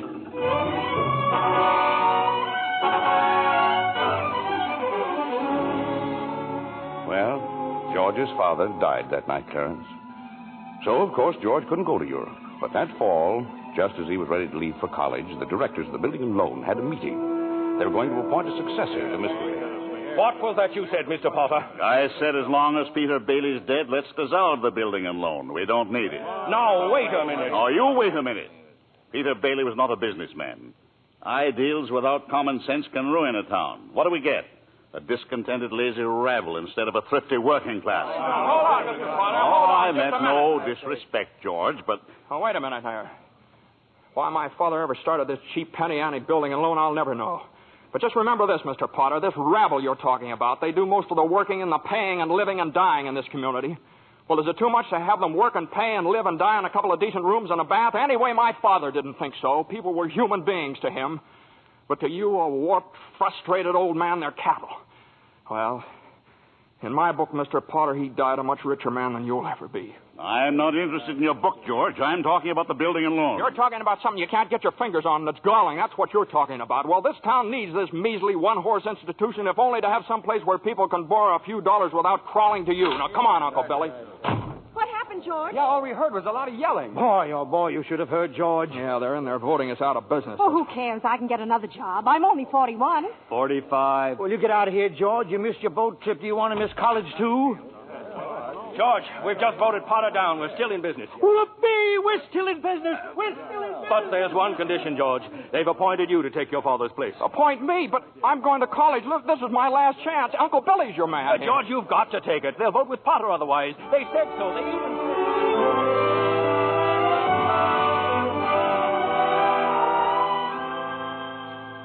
I know George Bailey didn't go to college. That's right, Terence. He gave his college money to Harry. Harry went instead. But what happened to that good-looking girl, you know, Mary? Oh, George saw her now and then. Not very often, though, because Mary went away to school, too. Anyway, George waited 4 years more for Harry to come back and take over the building and loan. He could still see the world. He planned to work in the oil fields, Venezuela. Except when Harry came home, he wasn't alone. There was a girl with him, his wife. George? Yeah, I'm out here on the porch, Mother. I just thought I'd get some air. Well, how do you like your new sister-in-law? Oh, she's swell. Looks like she can keep Harry on his toes. Yeah, I keep him out of Bedford Falls anyway. What do you mean? Well, Ruth's father, he's got a wonderful job for Harry up in Buffalo. Buffalo? Well, that means you can't... Yeah. George, did you know Mary Hatch is back from school? Hmm? Yeah.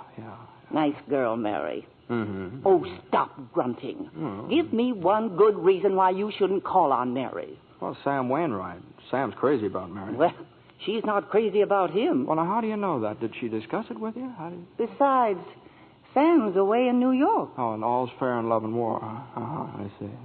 Okay, Mother, I think I'll go out and find that girl and do a little passionate necking. Oh, George. Bye, Miss Bailey. By the way, do you want any books at the library? Library? George, you go and see Mary. Do you hear?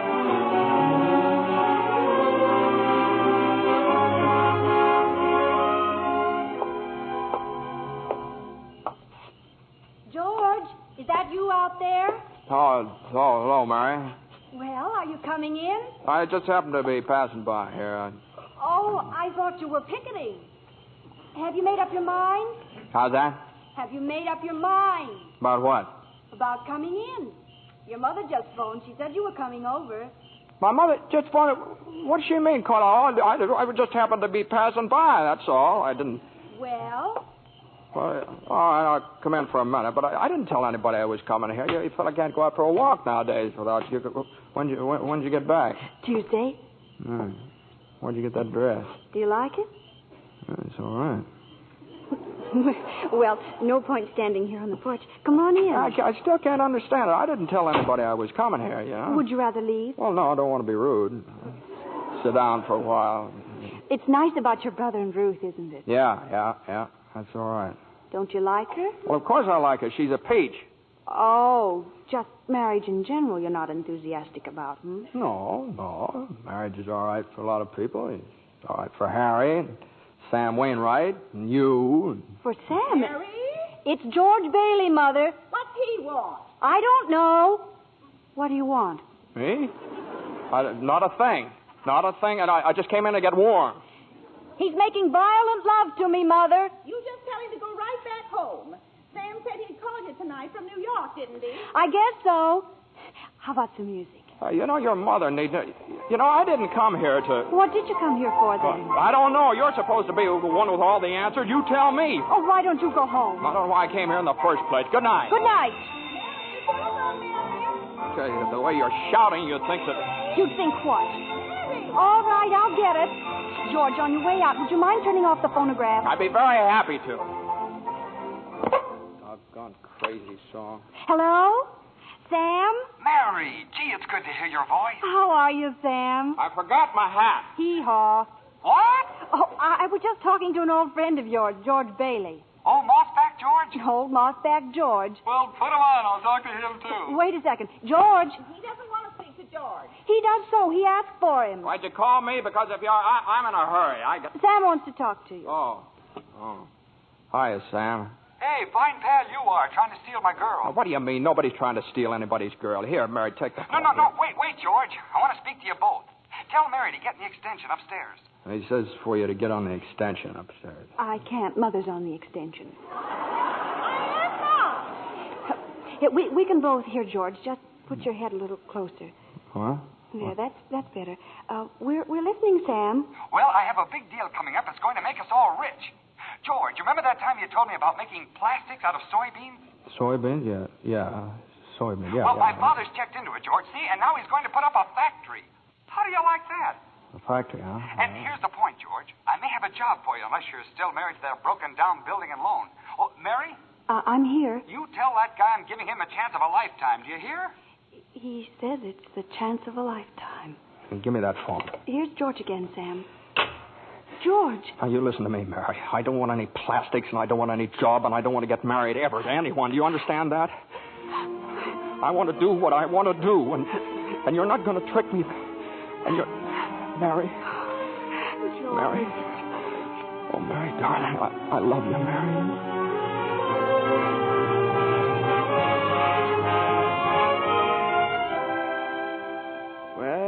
Well, so George Bailey and Mary Hatch were... Yes, George and Mary were married.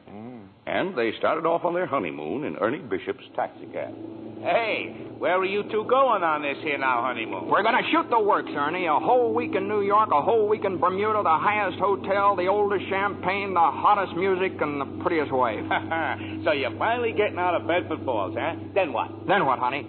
After that, who cares? That does it. Hey, you know, Mrs. Bailey, I haven't kissed you. Hey, George, there's something funny going on over there. Look over there at the bank. It looks like a run. All right. Pull over a minute, will you, Ernie? George, let's not stop. Please, let's go straight to the No, wait a station. minute. I'd better see what it is. I'll be right back. George, please. George!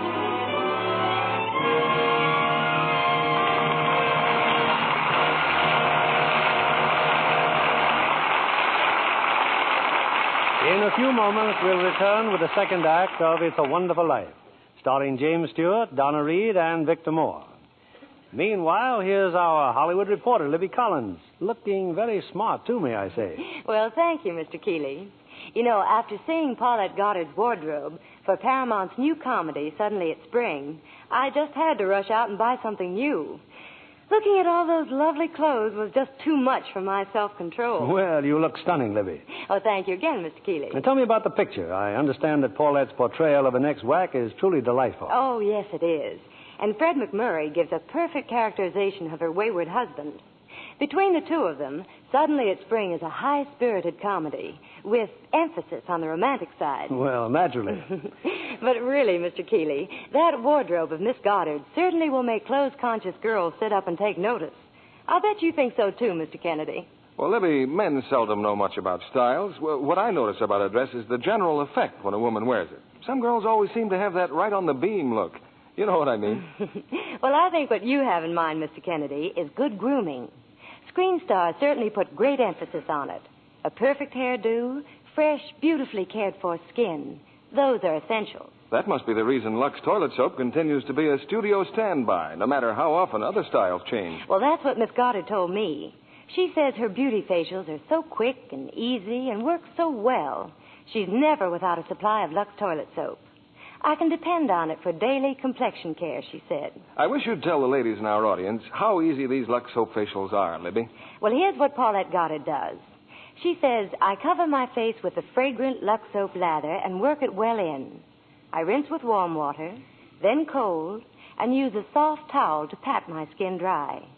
Gives skin quick new beauty, she says. Daily Lux Soap facials do make skin lovelier. Recent tests by skin specialists proved it. In 3 out of 4 cases, complexions became softer and smoother in just a short time. A lovely Lux complexion makes a woman so attractive. I wish every girl who hasn't tried Lux Toilet Soap would begin using it tomorrow. That's sound advice, Libby. When 9 out of 10 screen stars recommend a beauty soap, you know it has to be good. So why not try Lux Toilet Soap, Hollywood's own complexion soap? We pause now for station identification. This is CBS, the Columbia Broadcasting System.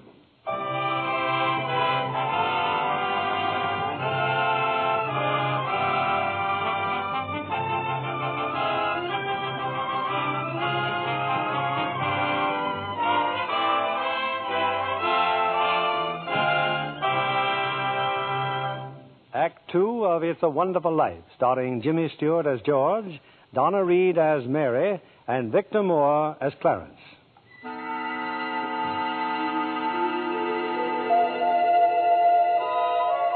Well, we're back in heaven again, where the superintendent of angels is reviewing the case history of a mortal named George Bailey. Clarence, the apprentice angel, is very eager to depart on his mission to the earth. Poor George Bailey. Oh, he's certainly in desperate trouble, Joseph. I'll go to him at once. Now, you sit down, Clarence. Sit down. We're nowhere near the point where George Bailey's thinking of taking his life. We're not? Now, where were we? Yes. George and Mary had just started out on their honeymoon when they ran smack into the financial panic of 1932. In the waiting room of the Building and Loan, 100 frantic people were clamoring for their safety. Hey, what's going on, Uncle Billy? What's happened? All those people out there. This is a pickle, George. All I know is the bank called our loan an hour ago. I had to hand over all our cash. Holy mackerel. Whole town's gone crazy. Bank's in the same spot we are. Our charter, too. What about our charter? Our charter says we have to stay open until 6 p.m. The state can take away our license if we don't. How can we stay open till 6 without any money? George, where are you going? Out to talk to those people. Come on. Now, please, folks. Now, just a minute. Just a minute. Now, please. How about our money, George? Where's our money? Now, come on. Now, please. Now, wait a minute. Now, listen to me. Now, you're thinking of this place all wrong. Your money's not here. Wait a minute now. Let me tell you, your money's in people's houses. In the Kennedy house, and the McLaren house, and in your house, and 100 others. Now, what are you going to do? Foreclose on them? I got $240 in shares. Now, let me have it. All right, Charlie. Now, you'll get your money in 60 days. 60 days? Well, now, look, that's what you agreed on when you bought your shares. I got my money. Yes. Old man Potter's taking over the bank. He'll pay you 50 cents on every dollar. Then let's take our shares to Potter. Half is better than nothing. Now, wait a minute. Please, folks. I beg of you not to do this. If Potter gets hold of your shares, he'll be owning this building and loan. He's got the bank, he's got the bus line, he's got the department stores, and now he's after us because he wants to keep you living in his shacks and paying the kind of rent he decides to charge. Now, we can get through this thing all right, but we've got to stick together. We've got to have faith in each other. My husband's out of work. We need money. I've got doctor bills to pay. I can't feed my kids on faith. How much do you need? We still got some money. Hey, Mary. Here it is, George. You told me to hold on to it. Would have made a nice honeymoon. Bought furniture, too. Hey, now, wait a minute, folks. Listen. I've got $2,000. All right, Charlie, how much do you need? $240. No, Charlie, now listen, just enough to tide you over. I said $240. Okay. Uncle Billy, give Charlie $240. All right, Ed. Now, how much just to get by on? $20, I suppose. Now you're talking. Now, Mrs. Thompson, how about you? $20 will do me. Good. $20. Uncle Billy, pay it back when you can now. Pay it back when you can. All right. Who's next?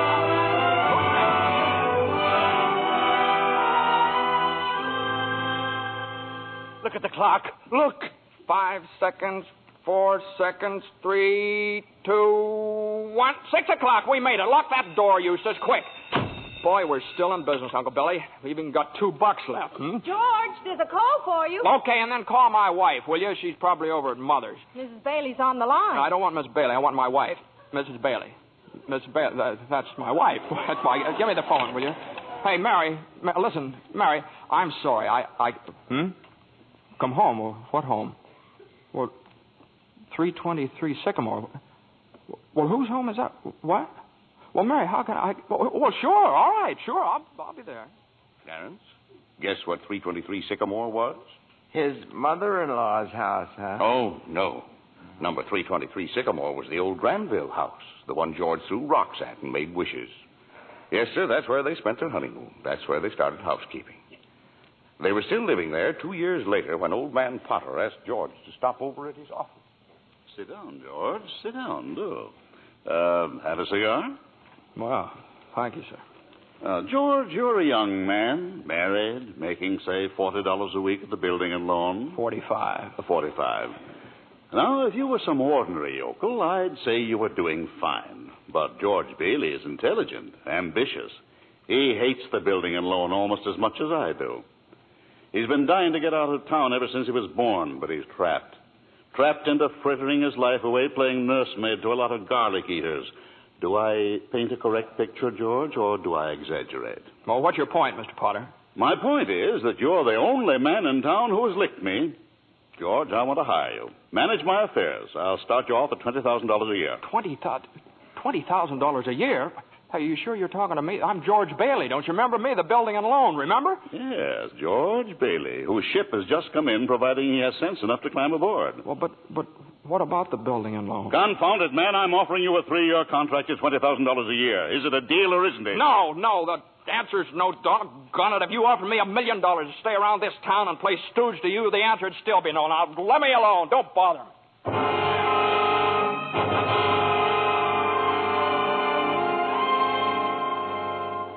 George, what did Mr. Potter want? Oh, it's nothing. He just talk. It's nothing. Oh, gee. Mary Hatch. Mary, why in the world did you ever marry a guy like me anyway? To keep from being an old maid. I was going to see the world. I was going to build things. I was going to give you the moon. What have I given you? Not even a new dress, not for months. Gee whiz, I feel awful. So do I. Mornings especially. I could have married Sam Wainwright, anybody else in town. I didn't want to marry anybody else. I want my baby to look like you. You didn't even have a honeymoon, and I promised you that you what? My baby. Hey, Mary, you mean you're on the nest?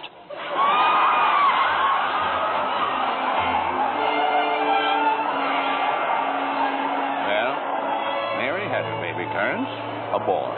You don't say. Then she had another one. A girl. Well, what do you know? Night after night, George had come home late from the office. Things weren't good with the building and loan. Potter was really bearing down on him. Then came the war. Mary had another baby by then. Oh. But she still had time to help out in USO. Uncle Billy sold war bonds. And George's brother Harry became a real hero. Shot down 15 planes. But George, what about George? Well, George was 4F, his bad year. He was an air raid warden. On VE Day, he wept and prayed. On VJ Day, he wept and prayed again. We're getting pretty close to today, aren't we, sir? Yes, Clarence. You now know almost everything you have to know about George Bailey, except what happened that finds him down there at this moment, wanting to die. Well, sir, well? Well, today's the day before Christmas, Earth time. George is pretty excited. Hey, Tilly! Eustace! Hey, look at the newspaper. Commander Harry Bailey, decorated by the president. That's my kid brother. The Congressional Medal of Honor. Gosh, George, gosh. What do you think about the 15 Jap planes? And the last one he got was just about to dive into a transport loaded with soldiers. You know what that means? He saved lives, hundreds of lives. Hey, gee, where's Uncle Billy? Huh? I'm going to the bank, George. He's depositing that $8,000. Good. Go. Who's that in his office there? It's that man again, the bank examiner. Oh, yeah. Well, good afternoon, Mr. Carter. Hey, Tilly, get the books from Mr. Carter, will you? You know, that's my brother's picture there, Mr. Carter. He shot down 15 planes, and one of them was just about... Well, Mr. Henry F. Potter come to the bank to deposit some more loot, eh? Sure, you old fool. How do you like the news in the paper, Mr. Potter? Just can't keep those Bailey boys down now, can you? Let me see that newspaper. Here, sorry I can't chat, you old thief. Got to make a deposit. Here you are, Horace. Deposit slip, bank book, and a very Merry Christmas to you. You too, Mr. Bailey.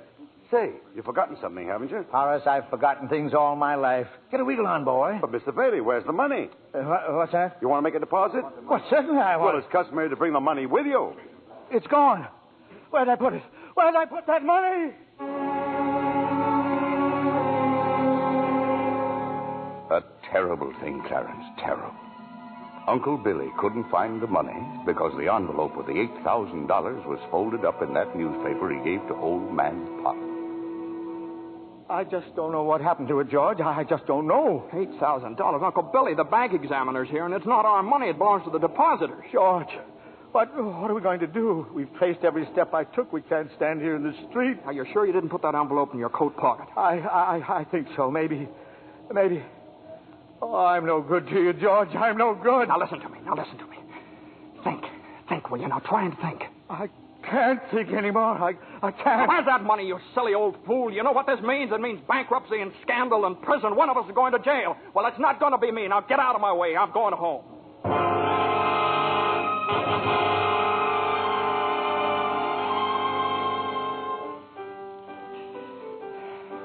George, dear, what's wrong? You haven't said a word since you came home. Oh, well, that banging on that piano, does she have to just keep playing that same piece over and over and over and over again? I have to practice for the Christmas party, Daddy. What is it, dear? Another hectic day? Yeah, another red-letter day for the Dad, babies. the Murphy's got a brand new car. You should see it. What's the matter with our car? Isn't it good enough for you? I'm sorry, Dad. I only... Run upstairs, Petey. See if Zuzu's all right. Okay, Mom. Now, what do you mean?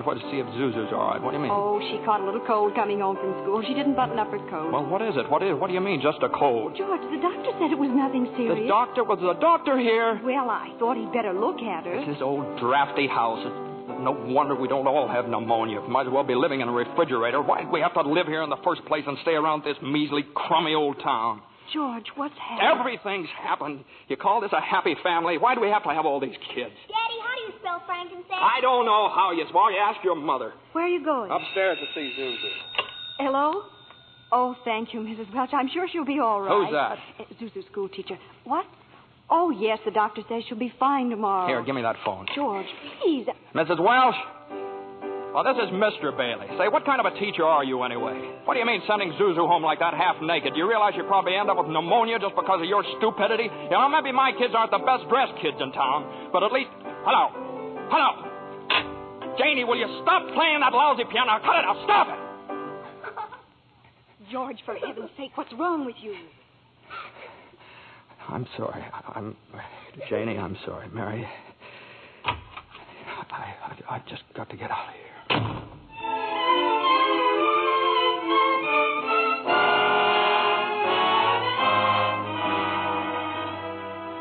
So that's it, George. You're short $8,000 in your accounts, eh? Oh, please, Mr. Potter, I'll pay any sort of a bonus if you still want the building and loan. You say it was lost. Have you notified the police? No, sir, I haven't done that yet. Harry's home. Oh, I come to me. What about your good friend Sam Wainwright? I can't get a hold of him. He's in Europe. What kind of security would I have, George? What collateral? Yes, sir, I have some life insurance here. $15,000 policy. What's your equity in it? $500. And you want $8,000? You once called me a warped, frustrated old man. Well, what are you but a warped, frustrated young man crawling on your hands and knees for help? Why don't you go to the riffraff you love so well? Ask them for help. I'll do anything, Mr. Potter, please. Please help me, Miss. My wife and kids. I'm calling the district attorney. $500. You know something, George? You're worth more dead than you are alive. Now get out of here. Get out.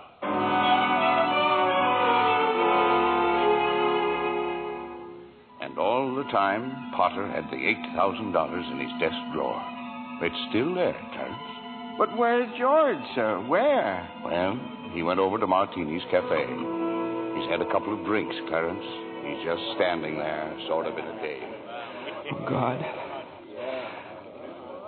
God, dear Father in heaven,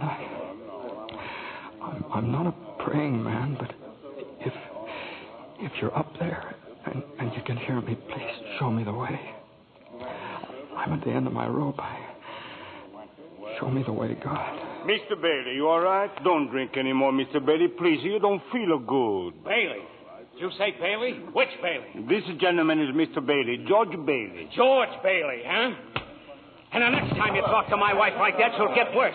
It isn't enough she slaves teaching your stupid kids how to read and write. You got to follow You up. get out of here, Mr. Welch. You hit my best friend. Get out. All right, all right. Mr. Bailey, you okay? Who's that? Mr. Welch, but don't worry. He don't come in this place no more. I'll get something for your face. It's bleeding. I'm all right. Please don't go away, Let me Mr. alone. Bailey. Please don't go away.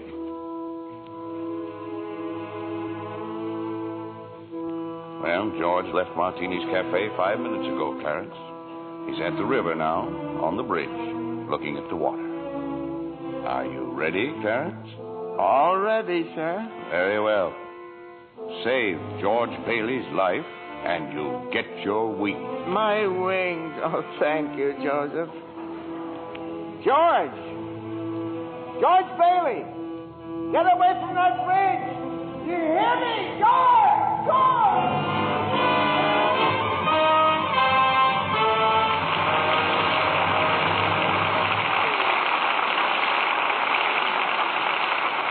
In just a moment, we'll bring you Act 3 of It's a Wonderful Life, starring Jimmy Stewart, Donna Reed, and Victor Moore. The popular theory about beautiful blondes is that they're content to be merely decorative. Our lovely guest tonight, Miss Susan Blanchard, completely disproves that idea. Besides being a hard-working fox starlet, Susan, I understand you're a wonderful cook. I really love housekeeping, Mr. Keeley. But most of all, I enjoy the training I get at the studio. It's work, but it's fun, too. You're an Easterner, aren't you, Susan? Yes, a native New Yorker. I thought so. It was the Broadway theater that inspired me to think of show business as a career. Well, that's interesting. I used to save my allowance and go to every play I could. One of my favorite actresses was Jane Wyatt. Uh-huh. Imagine, Mr. Keeley, what a thrill it was for me to meet her right here in Hollywood. Jane Wyatt's latest picture, Boomerang, was made in the East, I understand. Yes. But she and Dana Andrews, who stars in Boomerang with her, were in Hollywood to see a studio showing of the picture. Oh, I see. Jane Wyatt is my ideal of a stage and screen star. So talented and so lovely to look at. Just as lovely in real life, too. She is indeed. It wasn't long before I discovered that she's as keen about Lux toilet soap for beauty care as I am. You know, I'm a Lux girl, too. We're glad to hear you say that, Miss Blanchard, because that's a very beautiful Lux complexion I see before me. Just right for blue eyes and ash blonde hair. Thank you, Mr. Kennedy. Any girl in pictures is delighted to find out about Lux toilet soap as a beauty care. Active lather facials are so quick and easy, and they really make a difference in your skin. Thousands of busy, attractive women have discovered that, Miss Blanchard. Daily Lux Soap Complexion Care does make skin lovelier. Otherwise, it wouldn't be the choice of 9 out of 10 screen stars. Lux toilet soap is all around beauty care for me. I use it as a bath soap, too. It has such delightful perfume, leaves a lovely fragrance on the skin. Thank you, Miss Susan Blanchard. I hope our audience will be seeing that lovely Lux complexion of yours in a screen close-up one of these days. Now, back to our producer, William Keeley. Act 3 of It's a Wonderful Life, starring Jimmy Stewart, Donna Reed, and Victor Moore.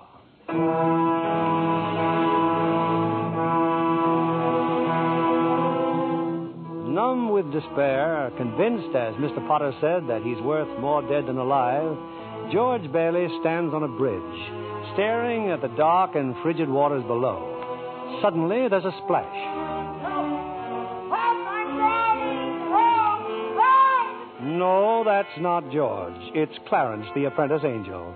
And there goes George in after him. It's a few minutes later now, and in the bridge-keeper's shack, George and Clarence are drying off. You both sure you're all right? You want a doctor? No, I'm all right. Oh, I'm fine. This underwear, I didn't have time to get anything more stylish. My wife gave me this on my last birthday. I passed away in it. You what, mister? I see Tom Sawyer is drying out, too. Who? My book. I left in such a hurry, I brought Tom Sawyer with me. Hey, how'd you happen to fall in? Oh, I jumped in. I jumped in to save you. Jumped in to save me? Well, I did, didn't I? You didn't go through with it, did you? Go through with what? Suicide. Hey, it's against the law to commit suicide around here. Yeah, it's against the law where I come from, too. Where do you come from? Heaven. Oh, that's very fine. Your lips bleeding. Yeah, I got a bust in the jaw in answer to a prayer. Oh, no, George. I'm the answer to your prayer. Hey, how'd you know my name? Oh, I know all about you. Well, who are you supposed to be, anyway? Clarence Oddbody, AS2. Clarence Oddbody. What's the AS2 for? Angel, second class. Hey, I'm getting out of here. You may not need a doctor, but I do. Cheerio, my good man. Hey, look here. Why'd you want to save me? Because I'm your guardian angel, George. Oh, I see. Uh-huh. Well, you look like about the kind of an angel I'd get. What happened to your wings?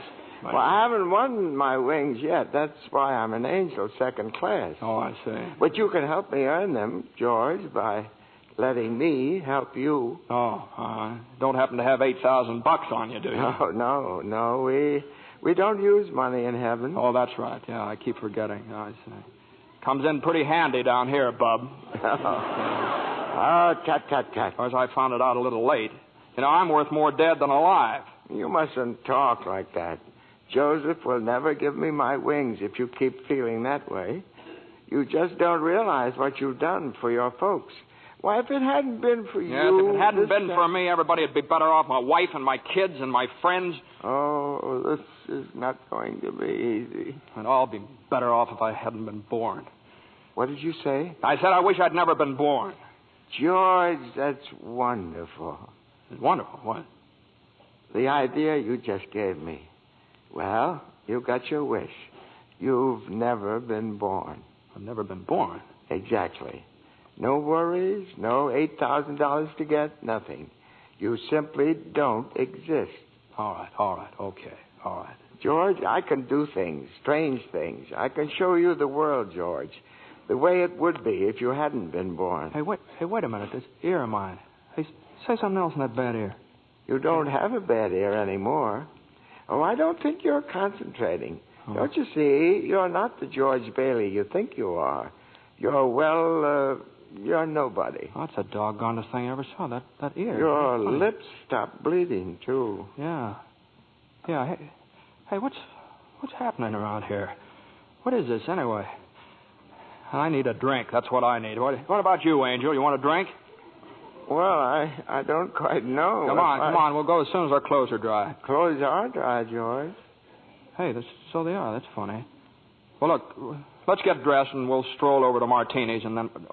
excuse me. I'll stroll. You fly. Oh, no, I don't have my You don't wings. have your wings yet. No. That's right. I forgot that. I can't. A couple of drinks and we'll both fly. Huh?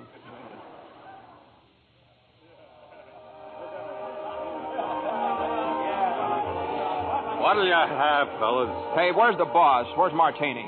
Look, wise guy, I'm the boss, see? Okay, well, double scotch, quick, will you? What's yours? You know what I just love? Some mulled wine. Huh? Heavy on the cinnamon and light on the cloves. Off with you, my lad, and lively now. Now, cut it out. Oh, come on, just give him the same as I ordered. He's okay. Two double scotch. What about this place? It's all changed. All of Bedford Falls has changed. You're having your wish, George. You've never been born. Oh, there'll be lots of things you've never seen before. Oh, good. Somebody just made it. Made what? Every time a bell rings, it means some angel's got his wings. What'd you say? Look, Clarence, I don't think you better talk about angels around here. Don't they believe in angels? Oh, yeah, they believe in them, but it's just a little then thing. Why should people be surprised when they see one? Don't mind him, bartender. He's just a little fella. He just never grew up. And how old are you anyway, Clarence? Well, next May, I'll be 293. That does it. A couple of pixies, huh? Go on, get you. Hear me, get. Where's Martini? Will you Stop tell me? asking about Martini. Ain't here any... Hey, you. Rummy, didn't I tell you never to come panhandling around here? George, look. Hey, it's Mr. Gower. Mr. Gower. Listen, Mr. Gower, don't you know me? This is George Bailey. You buy me a drink, mister? Just one drink, will you, mister? Pinky! Yeah, Nick. Throw the rummy out. Oh, no, please. Hey, bartender, that's Mr. Gower, the druggist. That rumhead spent 20 years in jail for poisoning some kid. If you knew him, you must be a jailbird yourself. Pinky, here's two more. Get him out of here. Well, get up, George. Good thing he threw us in a snowbank, huh? Where's Mr. Gower? Mr. Gower doesn't know you, George. You see, you weren't there to stop him from putting poison into that prescription. What do you mean I wasn't there? Look, tell me, what are you? Are you a hypnotist? George. Look, well, why am I seeing all these strange things here? Don't you understand? It's because you were not born. Well, if I wasn't born, then who am I? Nobody. You have no identity. What do you mean I have no identity? No papers, no driver's license, no 4F card, no insurance policy. Zuzu's bell. What? Zuzu's bell. I bought my little girl a bell to hang on the Christmas tree, and I forgot to give it to her. I've got it in my... It's gone. It's gone, too. Everything's gone. But you've been given a great gift, George. A chance to see what the world would be like if you'd never been born. You're crazy. You're crazy as a bedbug, and you're driving me crazy, too. Now, look, I'm going home to my wife and family. Do you understand that? And I'm going home alone. Better not leave him alone, Clarence. Keep following him. Joseph, I'll stay near him, sir. Poor George. He's seeing Main Street now the way it'd be if he hadn't lived. The thing that's really shocked him, sir, is the building and loan office. Know what's there now? Pawn shop. What's he doing? Can you see? He's talking to Ernie Bishop, the taxi driver. He wants to go home. You better tag along, Clarence. Oh, I will, sir. I will. Come on, step on it, will you, Ernie? Get me home. I'm off my nut. Where do you live, buddy? Oh, now, doggone it, Ernie. Don't you start pulling that stuff on me. 323 Sycamore. 323 Sycamore. Yeah, hurry. I'll put a Zuzu's sick. Okay, buddy. Hey, look, Ernie, I don't know what's happened. I'm going crazy or something. I got some bad liquor. Now, look, tell me this now. You're Ernie Bishop, right? And you live with your wife and kid down You seen my wife? What do you mean? I've seen your wife. I've been in your house 100 times. What do you... We built it for you, didn't we? Bud, my wife took the kid and ran away 5 years ago, and I ain't never seen you before in my life, see? Okay, Ernie, okay. Just step on it. Get me home.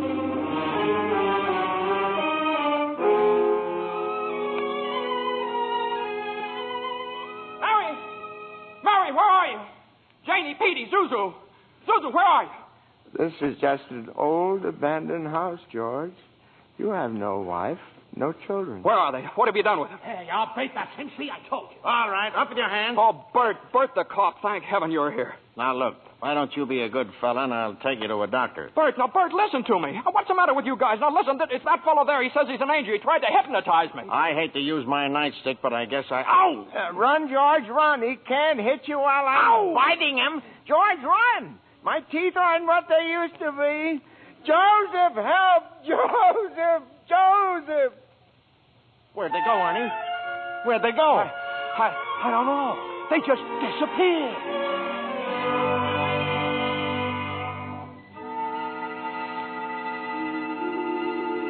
Clarence. Oh, Joseph, I hope you don't mind my calling on you like I did. It was very irregular, Clarence. You're by yourself again. Where's George? He's at his mother's house, sir. Well, if George hasn't been born, he has no mother. Oh, he's being very stubborn, sir. He'll just have to find these things out for himself. But his mother, that's a terribly bitter blow to a man, his own mother not knowing him. You mean I shouldn't have let him... I mean you better find him right away. Oh, and stop fighting policemen, Clarence. I'm here again, George. My own mother didn't know me. If only Harry were here. If my brother were only back from Washington. Your brother fell through the ice and was drowned at the age of 9. Well, that's a lie. He got the Congressional Medal of Honor. He saved the lives of every man on that transport. Every man on that transport died. Strange, isn't it? Each man's life touches so many other lives. Harry wasn't there to save them because you weren't there to save Harry. Don't you see, George? You really had a wonderful life. Don't you see what a mistake it would be to throw it away? Clarence. Yes? Where's Mary? Please, where's my wife? I'm not supposed to tell. Tell me where she is. You're not going to like it, George. Where is she? I'll choke it out of you if I have to. Where's my wife? The library. She works there. She's just about to lock up for the night. So George, come back. Oh, there must be some easier way for me to get my wings. Mary. I'm sorry, the library's closed. Mary, it's George. Don't you know me? No, I don't know you. Let me go. Mary, please, don't do this to me. Mary, please, help me. Help me. Where are our kids, Mary? I need you, Mary. Get please. away from me. Help! Help me, Mary. I'm George. Mary.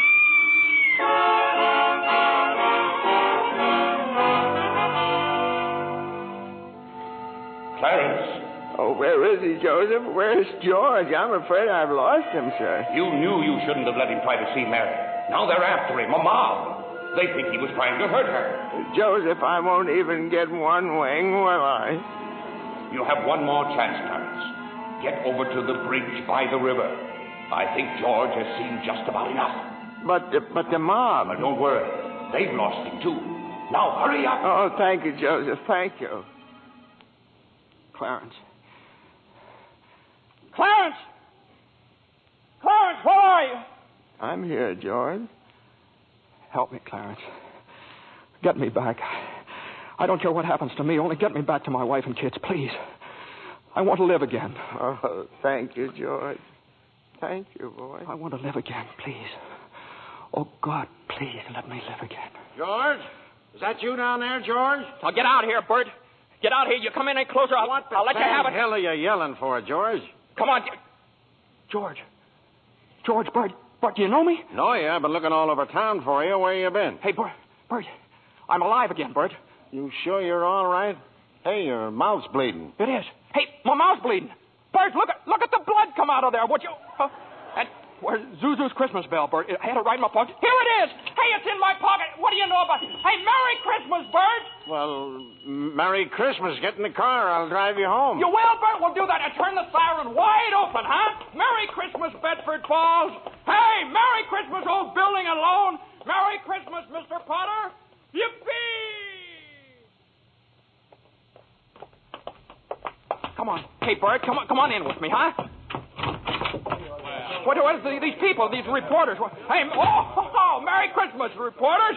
Hey, Mr. Bank Examiner, Merry Christmas. Mr. Bailey, there's a deficit. I know, $8,000, I'll bet, huh? George, I've got a little paper here. I'm sorry. I bet it's a warrant for my arrest. Isn't that wonderful? Merry Christmas. Hey, where's Mary, you know? Look at this wonderful old drafty house. Isn't it wonderful? Have you seen my wife? Where's Mary? Mary! Kid! Hey, Kid, Janie, Petey! Hey, I could eat you up. Where's your mother? She went looking for you, Daddy, with Uncle Billy. Oh, Daddy. Zuzu, my little ginger snap. How do you feel, huh? Fine, Daddy. Not a snitch of temper. Not a snitch of temper. Hallelujah! George, darling. It's Mommy. Mommy's home. Mary. George, where have you been? Mary. George, Mary, George. now, look, just let me touch you. Oh, you're real, Mary. Oh, you've no idea what happened to me. You've no idea what's happened either. They're on their way here. Who's on their way? Oh, the police department? The FBI, the National Guard? I'm alive again, Mary. Oh, listen, Mary, I'm alive again. Oh, yes, darling, yes. Now close your eyes and come on downstairs. What is it? Can't open my eyes yet, Mary? What's going on here? Now keep your eyes closed. Now, I'll just walk you over here by the Christmas tree and... Well, the people, I hear lots of people. What is it? Lots of people. Just 1 minute now. We're all ready, Uncle Billy. Come in, everybody. George, look! Just look! Uncle Billy! Money, George. A laundry basket filled with money. Money for you. Mary did it, George. Mary! I don't understand. What money? What... People heard you were in trouble, darling. These people, your friends, they've collected this money for you. The $8,000. Charlie. Hey, there's Martini. Mr. Gower. Hey, how are you, Mr. Gower? Mrs. Thompson, Ed, Tom, everybody. None of us would have a roof over our heads if it wasn't for you, George.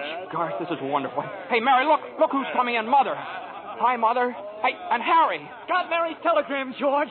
I flew in as fast as I could. Hey, everybody, a toast. How about a toast? Oh, good idea, Ernie.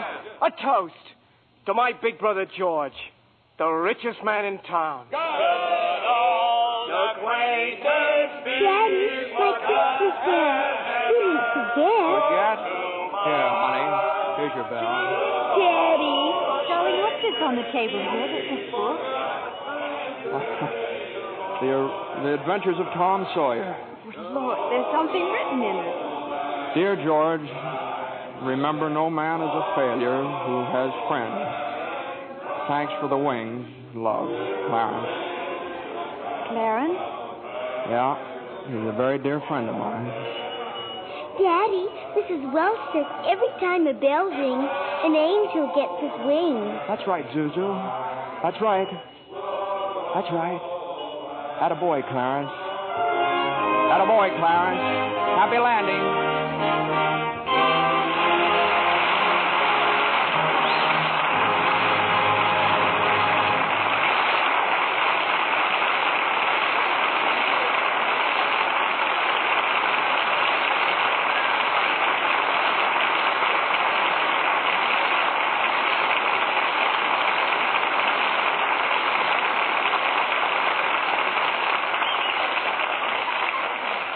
It's a wonderful life so long as we can have such fine performances as we enjoyed tonight from Jimmy Stewart, Donna Reed, and Victor Moore. Jimmy, I'd like to thank whatever guardian angel whisked you back from Texas for our show this evening. Well, that guardian angel was an airline's wing, Bill. You were in Texas for the premiere of this picture, weren't you, Jimmy? Yeah, Frank Capra and I went down for 5 openings, many nights. pretty good All down of there in them Texas. Texas, yeah. Jimmy? Yeah, every one of them. The 5 premiers over Texas. It's a pretty big state. Takes that many to... Jimmy, I'm sure your fans were proud to read that you received an honorary degree from Princeton just the other week. Yes, how about that, Jimmy? Do we call you professor now? No. It's just an M.A. Oh, Master of Arts? Well, it might have been. I don't know. It might be for murdering architecture. That's what I studied at Princeton. Well, you know, Donna has an honorary degree to her credit, too. LLC. What's that, Bill? LLC? Well, you can see for yourself. A lovely Lux complexion. Well, thank you, Bill. Or rather, thank Lux Toilet Soap.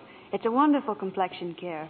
I use it faithfully. With wonderful results, I see. What's happening next Monday night on Lux, Bill?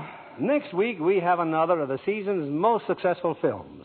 It's 20th Century Fox's thrilling screen hit, Leave Her to Heaven, with lovely Gene Tierney, and a star who appears in answer to literally hundreds of requests, Cornell Wilde. Based on the best-selling novel of the same name, Leave Her to Heaven is the strange, dramatic story of a woman whose twisted mind and fiendish jealousy drive her to any lengths to hold the man she loves. Now, that ought to make great listening, Bill. I wouldn't miss it for anything. Good night. Good night, and thanks a million.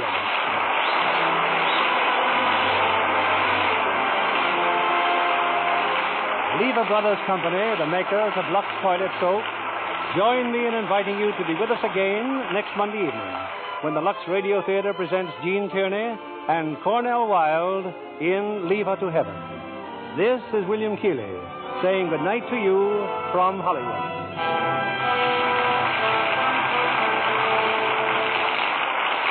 Here's a sure way to save on your meat and grocery bills. Turn in used kitchen fats to your butcher and receive a generous price for every pound.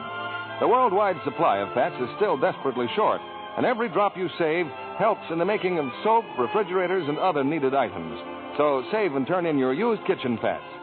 Donna Reed appeared through the courtesy of Metro-Goldwyn-Mayer, producers of The Beginning or the End, starring Brian Donlevy and Robert Walker. James Stewart will soon be seen in the Robert Riskin production for RKO, Magic Town.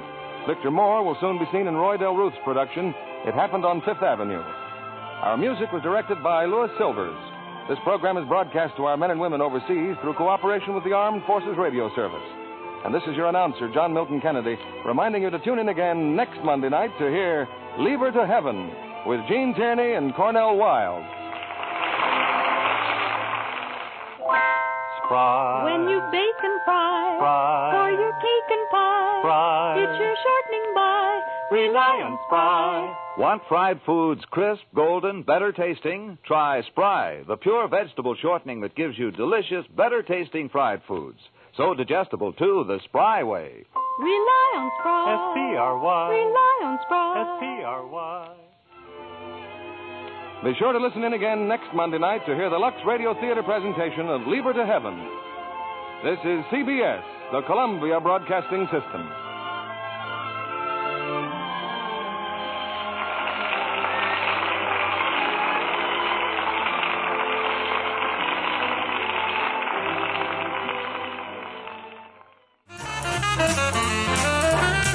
That was the Lux Radio Theater with It's a Wonderful Life, as originally heard, March 10th, 1947. And we have come to the end of hour number 2. There's more still to come as Classic Radio Rewind will return right after this.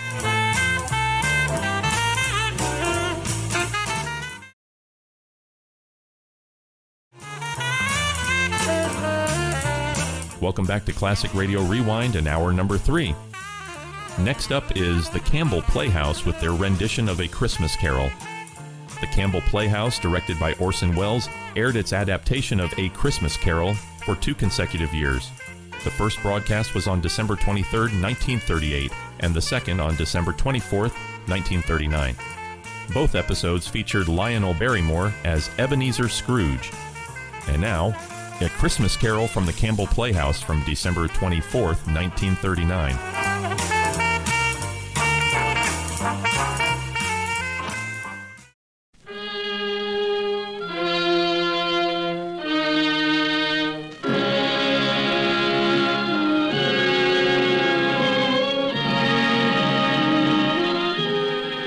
The makers of Campbell Soups present The Campbell Playhouse. Orson Welles, producer.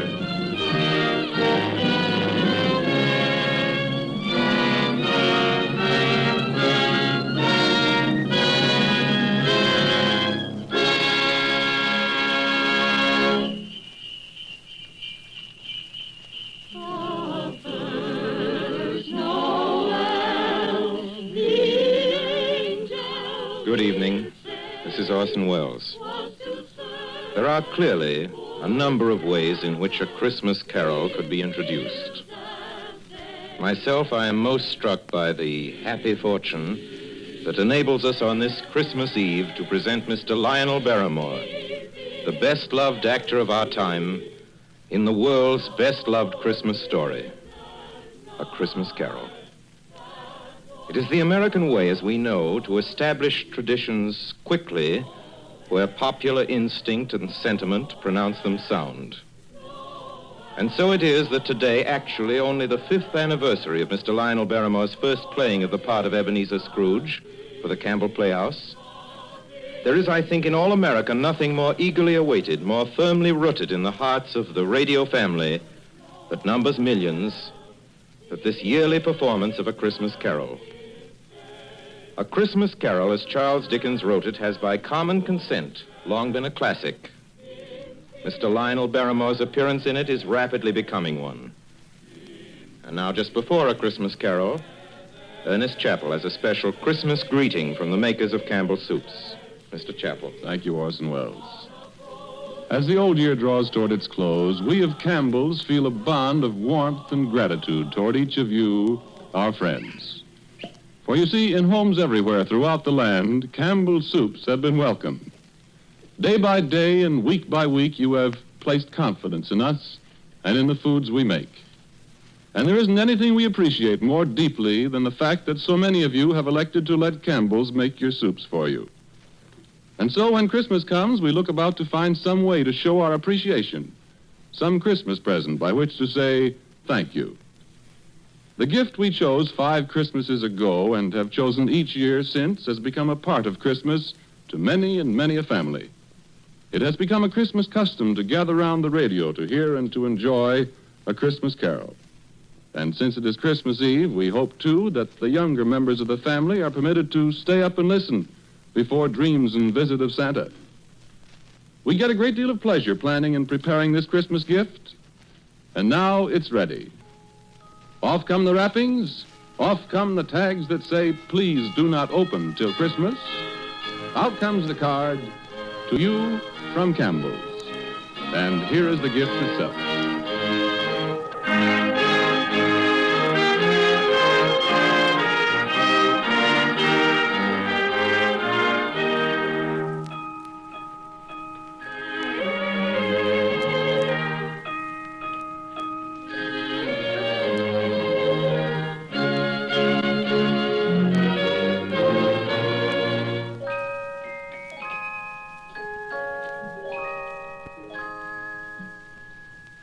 Marley was dead to begin with. There's no doubt whatever about that. The register of his burial was signed by the clergyman, the clerk, the undertaker, and the chief mourner. Scrooge signed it. And Scrooge's name was good upon change for anything he chose to put his hand to. Old Marley was as dead as a doornail. Scrooge knew he was dead? Of course he did. Scrooge and Marley were partners for I don't know how many years. Oh, but he was a tight-fisted hand at the grindstone, was Scrooge.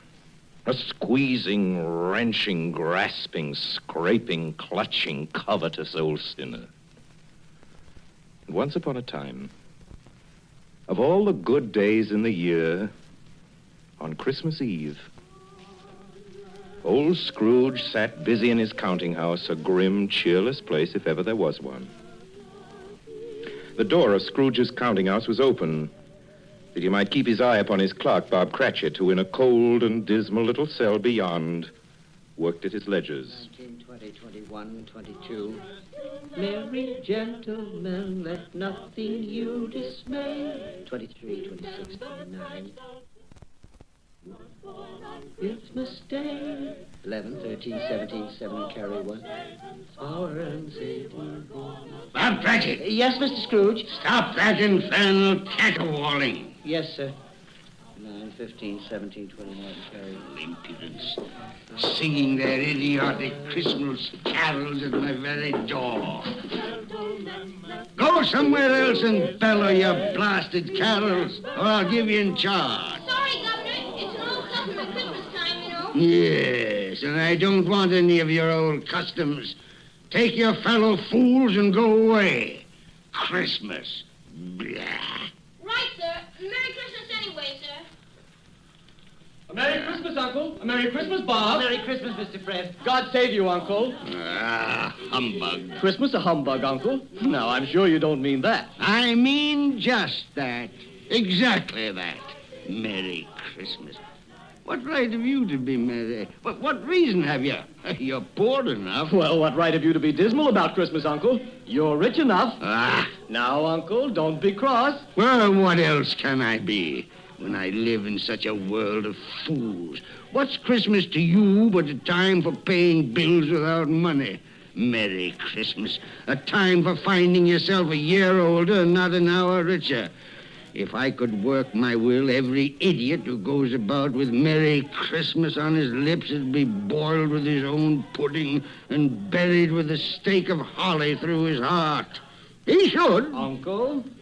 Nephew, keep your Christmas in your own way and let me keep it in mine. Keep it, but you don't keep it, Uncle. Well, let me leave it alone then.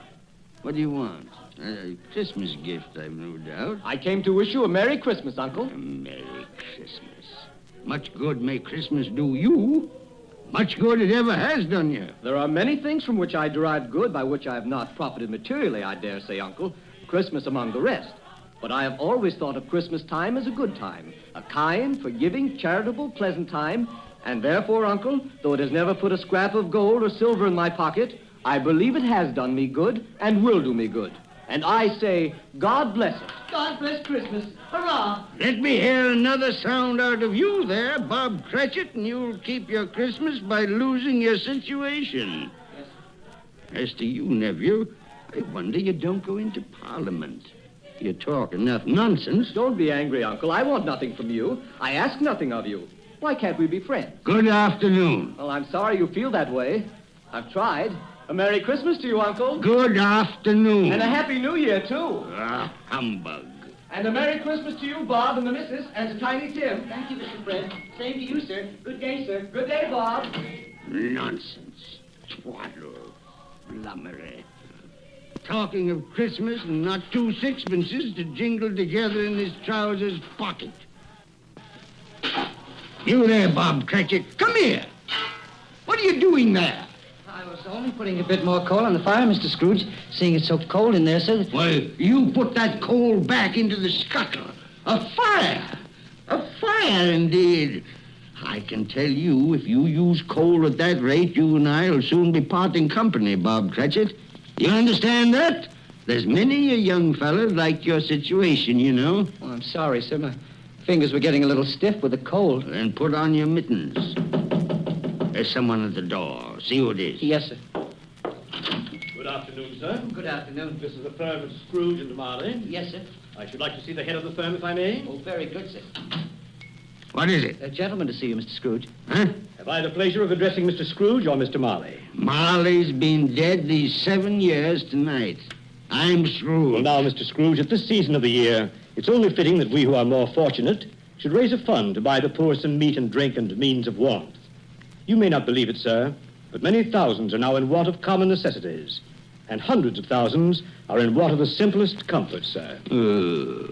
Are there no prisoners? There are plenty of prisons, sir. And the workhouses? They're still in operation, I trust. I wish I could say they are not, but they are, sir. The treadmill and the poor law are in full vigor, then? Both very busy, sir. Oh, well, I'm very glad to hear that.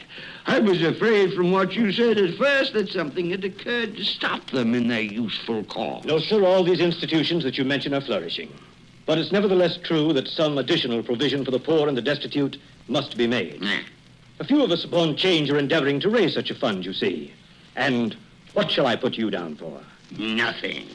Oh, I see. You wish to be anonymous, sir. I wish to be let alone. I don't make merry myself at Christmas time, and I can't afford to keep a lot of idle people and make them merry. I help support the establishments that take care of the poor. They cost enough. Let those who are badly off go there. Many can't go there, sir. And many would rather die. Well, then, my advice to them is to do so and decrease the surplus population.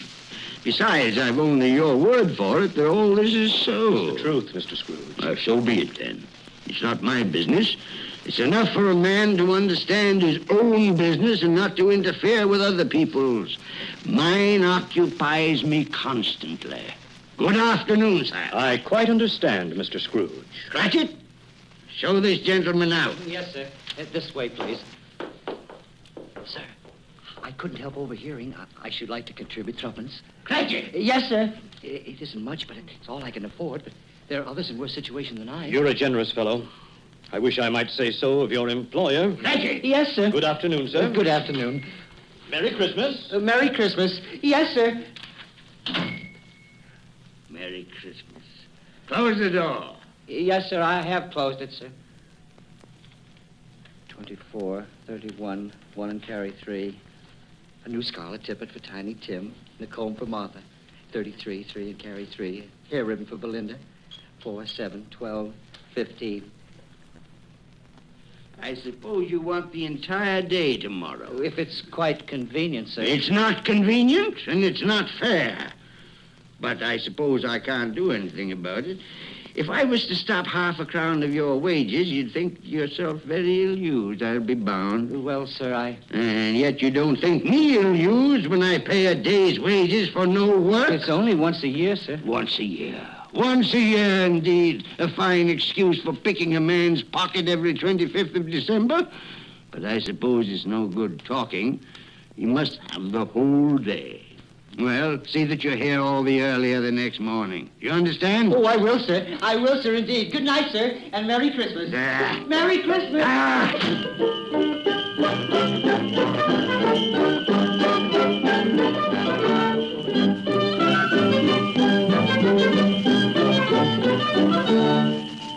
The office was closed in a twinkling, and Bob Cratchit, with the long ends of his white comforter dangling below his waist, for he boasted no greatcoat, went down a slide on Cornhill 20 times in honor of its being Christmas Eve, and then ran home to Camden Town as hard as he could pelt to play with his family at Blind Man's Buff.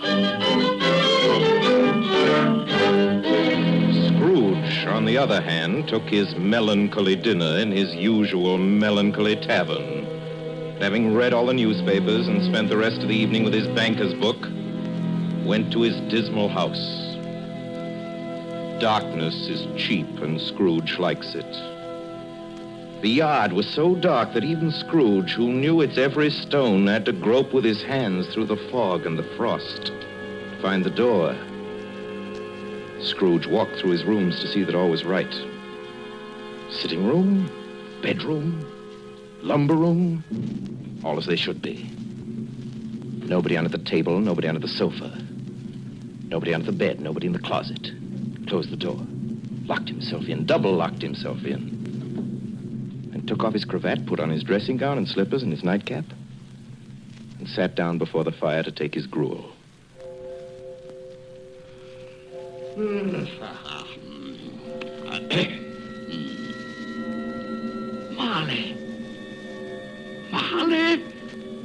Marley. I could have sworn I saw... humbug. Marley's been dead these 7 years. Humbug. It's all humbug. What I need is a good night. What's that? Someone's in the pine cellar. But the door's locked and double locked. It's coming. It's coming closer. Outside my door. I won't believe it. It's humbug still. Ebenezer Scrooge. What? Ebenezer Scrooge. Oh, no. What do you want with me? I want much of you, Ebenezer. Who are you? ask me who I was. Well, you're very particular for a ghost. All right. Who were you then? In life, I was your partner, Jacob Marley. Jacob Marley. But you're dead. You died 7 years ago. 7 years ago this very night. You are a ghost, then? What's wrong, Ebenezer? Don't you believe in me? I do not. You doubt your senses, Ebenezer? Yes, because a little thing affects them. A slight disorder of the stomach makes them cheats. You can't be a ghost. You may be an undigested bit of beef, a blot of mustard, a crumb of cheese, a fragment of an underdone potato. There may be more gravy than grave about you, whatever you are. Humbug, I tell you. Humbug. Excuse me, Jacob. Excuse me. I do believe in you. You are a ghost, Jacob. Thank you. But what? Why do you walk the earth, Jacob? Why do you come to me? It is required of every man that the spirit within him should walk abroad among his fellow men and travel far and wide to witness what it cannot share but might have shared on earth and turn to happiness. Oh, tell me, Jacob, what is that chain you wear around you? I wear the chain I forged in life. I made it link by link and yard by yard by my own free will. Is its pattern strange to you, Ebenezer? Cash boxes, keys, padlocks, ledgers, purses. Yours was as heavy and as long as this 7 years ago. And you have labored on it since, Ebenezer. Oh, Jacob, speak comfort to me. Comfort I have none to give. I cannot rest, I cannot stay, I cannot linger.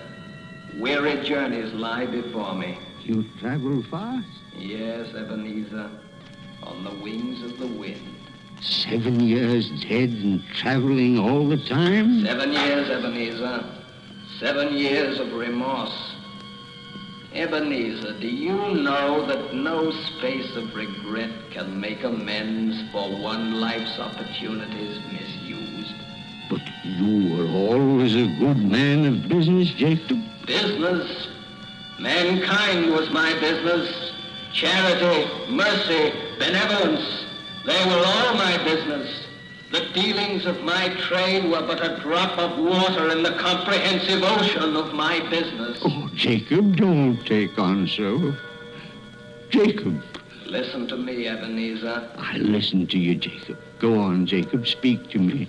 But don't be so flowery. Ebenezer, I am here to warn you that you have yet a chance and hope of escaping my fate. Do you hear that, Ebenezer? Yes, Jacob. You always were a good friend to me, Jacob. Thank you, Jacob. But go on. Go on. Go on. How shall I escape? Oh, I'm afraid, Jacob. You will be haunted by 3 spirits. Is that the only chance and hope, Jacob? It is your only chance and hope. Then I think I'd rather not. Without their visit, you cannot hope to shun the path I tread. Expect the first tomorrow, when the bell tolls 1. Couldn't I take them all at once and have it over, Jacob? Ebenezer, look that for your own sake you remember what has passed between us. And remember, when the bell tolls 1, look for the first spirit. Marley. Jacob Marley.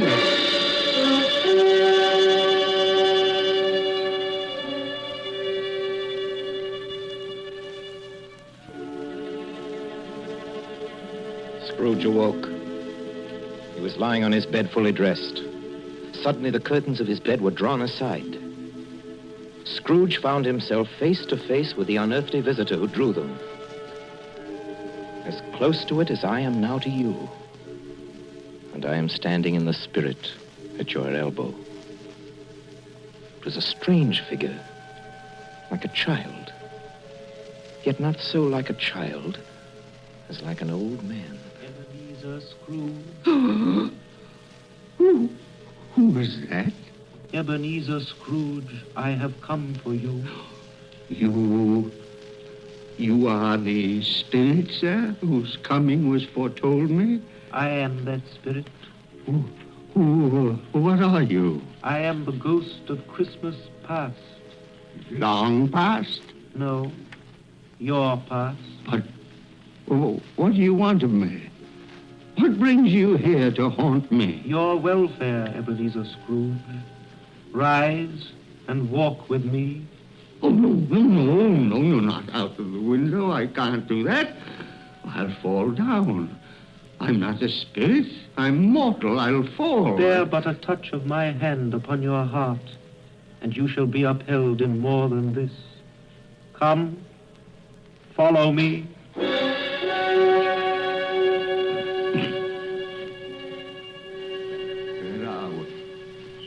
What's become of the city? And there's snow upon the ground. Where are we? These are the shadows of the things that have been. You recognize this countryside? Oh, I know every inch of it. Every rock, every tree. And that bleak building over there? That building.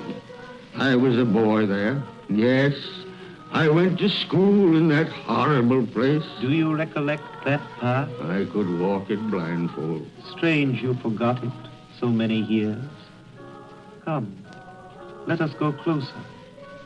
Look through the window into that cold, barren room. What do you see, Ebenezer Scrooge? I see a boy. A solitary child, neglected by his family, alone. Yes, I see. I know that boy. Oh, I was so lonely. Poor boy. Your lip is trembling, Scrooge. And what is that on your cheek? It's nothing at all. I wish it's too late for that now. What's the matter? Nothing. The waits came to my door singing Christmas carols last night. There was a boy like that among them. A poor, thin, pale boy in a ragged coat. I'd like to have given him something, that's all. Is that all? Come, Ebenezer Scrooge. Let us see another Christmas.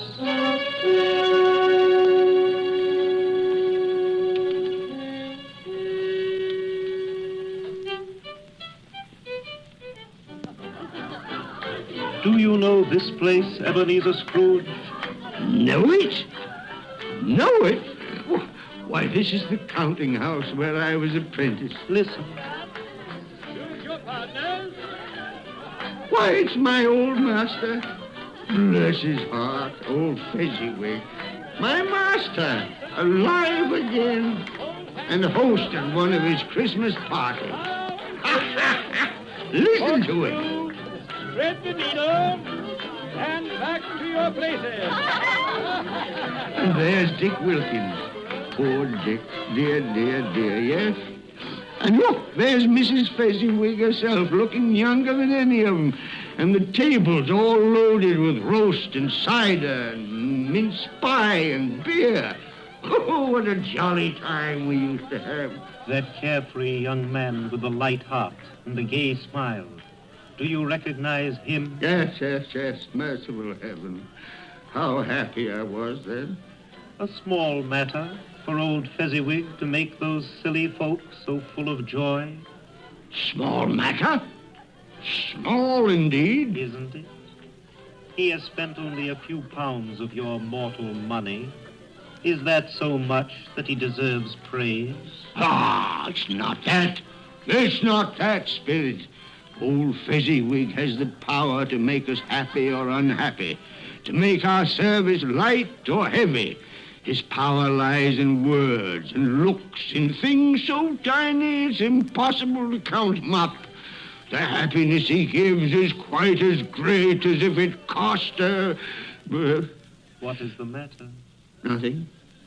Nothing at all, Spirit. Something, I think. No. Speak. No. Only It's just that I should like to be able to say a word or two to my clerk, Bob Cratchit, just now, that's all.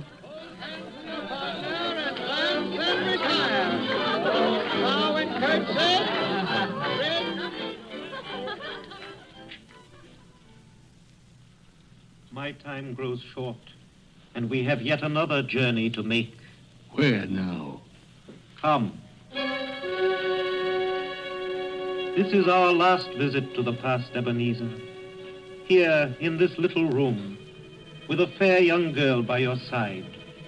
Do you recognize yourself, Ebenezer? Oh, no. Spare me this. You're older now, a man in the prime of life. Your face has begun to wear the signs of care and avarice. Your eyes are greedy, the eager, restless eyes of a miser. No, please. She knows it, too, that girl by your side.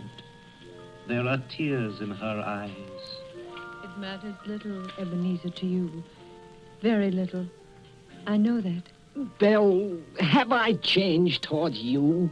When we were engaged, we were both poor. Was it better then? Better to be poor? Better at least to be happy. You're changed. You were another man then. I was a boy. Do you blame me because I've grown wiser? Have I ever tried to break our engagement? In words, no.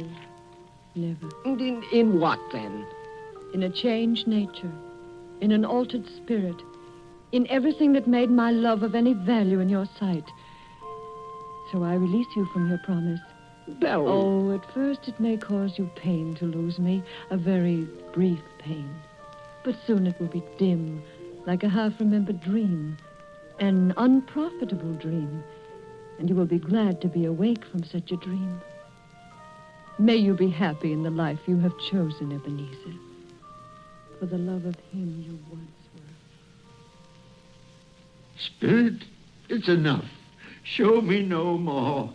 Take me home. These were shadows of the things that have been. That they are what they are. Do not blame me. No more. One shadow more. Come.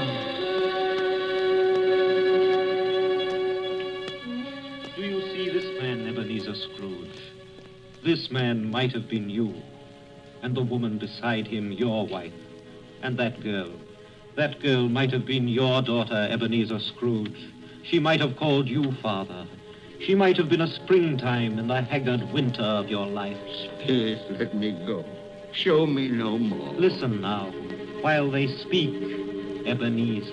Belle, I saw an old friend of yours today. Who was it? Yes? How can I? Oh, I know. Mr. Scrooge. Mr. Scrooge it was. I passed his office window. It wasn't shuttered, and there was a candle inside, so I couldn't help seeing him. His partner, Marley, lies at the point of death, I hear. And there Scrooge sat all alone. Quite alone in the world, I do believe. Spirit, I can bear no more. Leave me. Haunt me no more. Take me back. Take me back.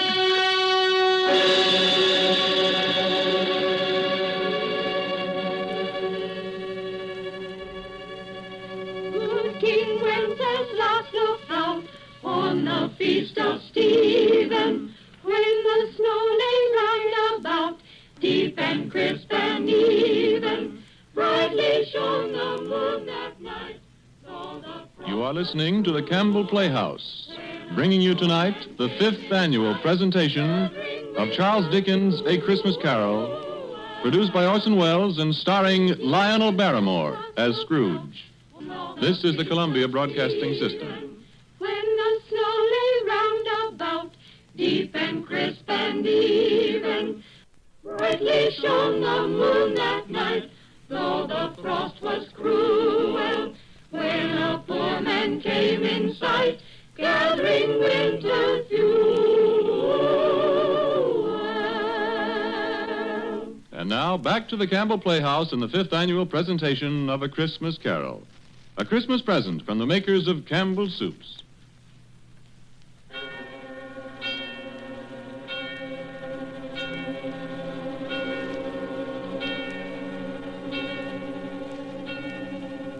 the stroke of one, Scrooge awakened suddenly and sat him bolt upright in his own bed.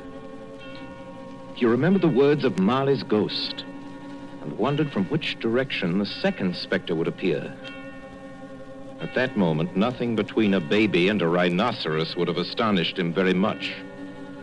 Now being prepared for almost anything, he was not by any means prepared for nothing. And consequently, when no shape appeared, he was taken with a violent fit of trembling. 5 minutes, 10 minutes, quarter of an hour went by, yet nothing came. Then, as he sat in his bed, he became aware gradually of a great blaze of ruddy light that seemed to shine upon him from the adjoining room. He got up softly and shuffled in his slippers to the door. It was his own sitting room, there was no doubt about that. But it had undergone a surprising transformation. The walls and ceiling were so hung with living green that it looked a perfect grove. And there sat a jolly giant, glorious to see, who bore a glowing torch in shape not unlike Plenty's horn, and held it up, high up, to shed its light on Scrooge as he came peeping round the corner. Come in, Ebenezer Scrooge, and know me better, man. You're... I am the ghost of Christmas present. Spirit, take me where you will. Last time I went against my will and learned a lesson which is working now. If you have anything to teach me, let me profit by it. Touch my robe, Ebenezer Scrooge. Touch my robe.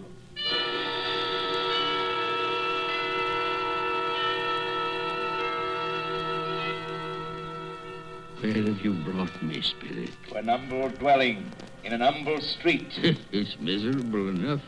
Yet there is happiness there. Who are these people? Who's that woman? And the children? These are the family of your clerk, Bob Cratchit. See his wife, dressed in a twice-turned gown, but brave in ribbons, laying the table for their Christmas dinner. And there, assisting her, is her daughter, Belinda. And the young man with the fork in the stuffing, that's Master Peter Cratchit. And the two little Cratchits. Listen, Scrooge, and watch. Here's Martha, Mother. Quiet, children, quiet. Now sit you down before the fire, Martha, and have a warm, Lord bless you. Where's Father? He's been to church with Tiny Tim. They'll be along directly. How is Tiny Tim, Mother? Any better at all? Sometimes I think he is. And sometimes I think, oh, dear God, if anything should happen to Tiny Tim. Oh, Mother, you mustn't even think of such a thing. Come Merry in. Christmas, everybody. Martha, welcome, my dear. Oh, Merry Christmas, Father, and Tim. Merry Christmas, Martha. Oh, Tim, you darling. Oh, Father, I'm so glad to be home. And we're glad to have you, Martha. And how did little Tim behave in church, Bob? As good as gold and better. I like church, Mother. Oh, they sang the nicest songs. I hope people saw me there. Saw you there? And why, Tim? Well, don't you see? Because I'm lame. And if they saw my crutch, it might be pleasant for them to remember on Christmas who it was made lame beggars walk and blind men see. Bless you, my son. Are we ready to eat, Mother? Oh, yes, children, we're all ready. Come, take your places and wait your turn. There's plenty of stuffing and dressing and plum pudding for all of you. Martha, take care of Tiny Tim and see that he eats plenty. Yes, he must Mother. get strong and well. Now sit down, everyone. Yes, come on, Tiny Tim. And now, my dears.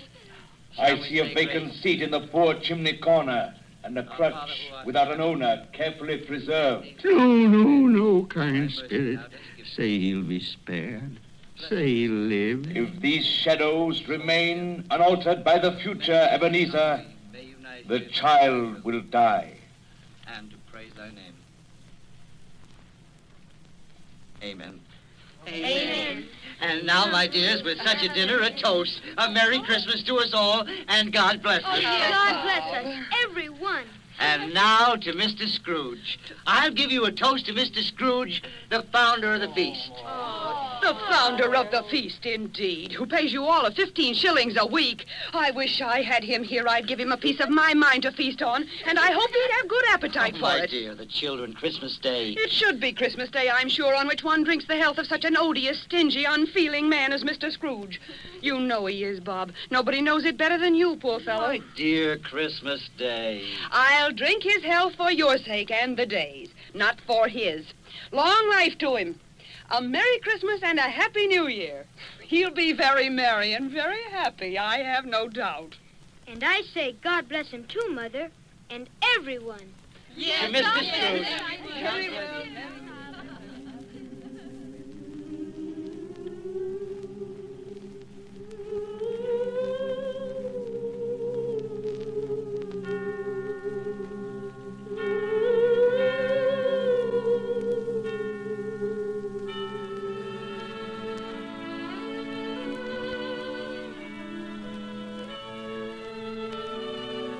There was nothing of high mark in all this.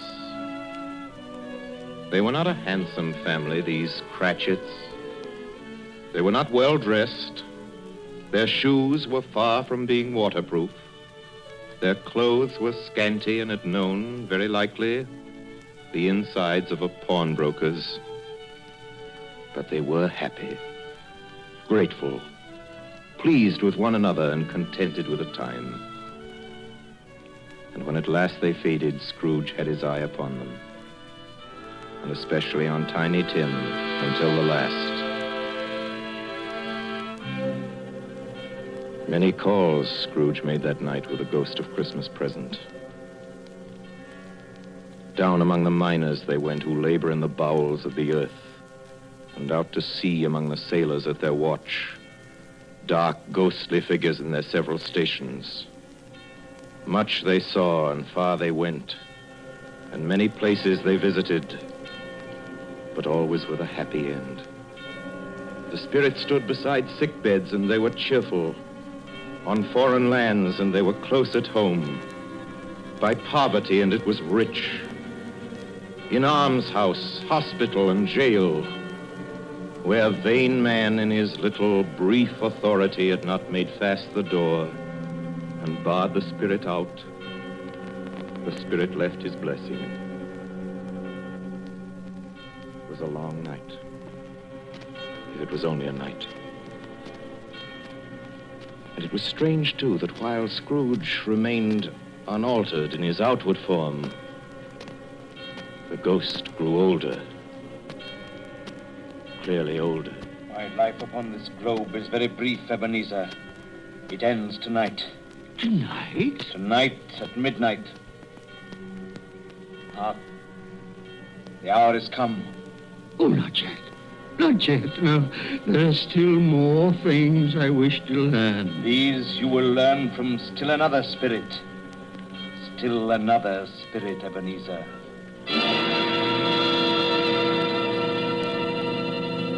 Scrooge looked about him for the ghost. It had vanished. But he found himself once more in his bed, in his dressing gown, and his nightcap. He'd heard the clock strike. And then he remembered the prediction of old Jacob Marley, and lifting up his eyes, beheld the third spirit. A solemn phantom,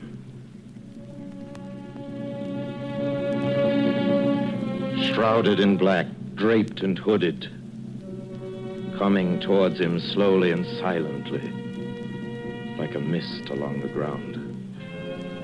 I know you. You are the ghost of Christmas yet to come. You'll show me the shadows of things that have not happened, but will happen in the time before us. Answer me, spirit, ghost of the future. Oh, I fear you more than any specter I've seen. Yet, as I know your purpose is to do me good, and as I hope to live to be another man from what I was, lead on. Lead on. The night is waning fast. Time is precious. Spirit, why have you brought me here again? At Bob Cratchit's home? It's not the same. Why is it so quiet? So very quiet here.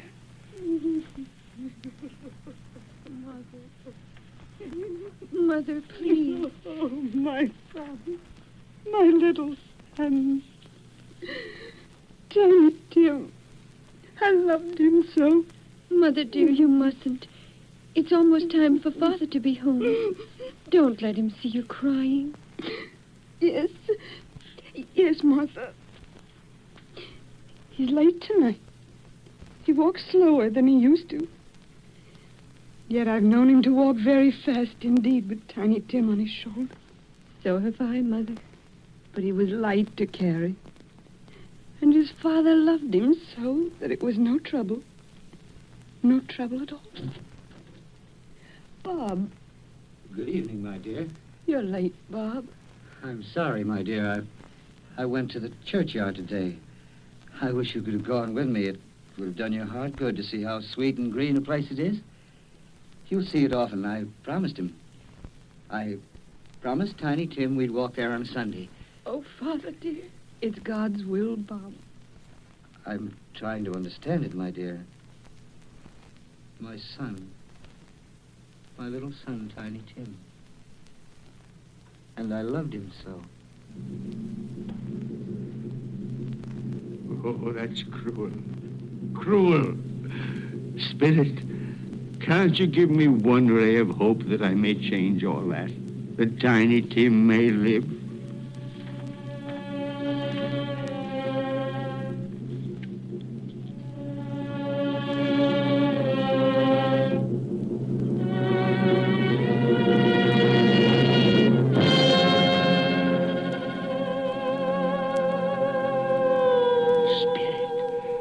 Where are we now?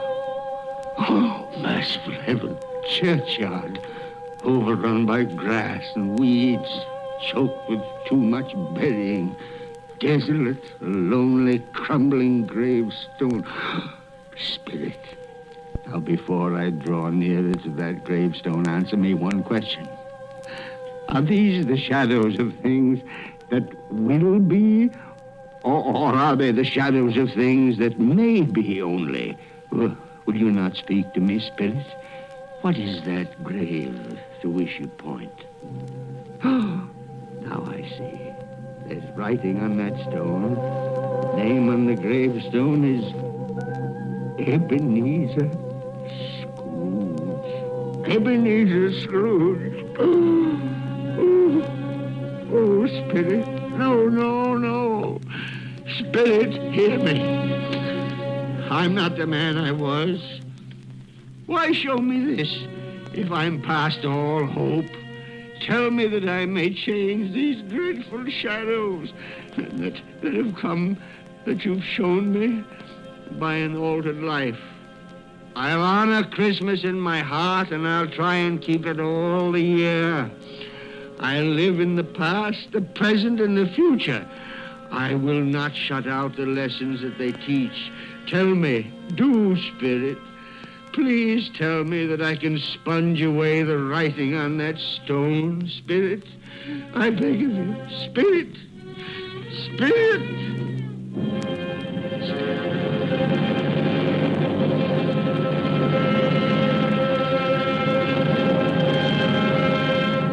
Spirit, I promise on my knees. I promise.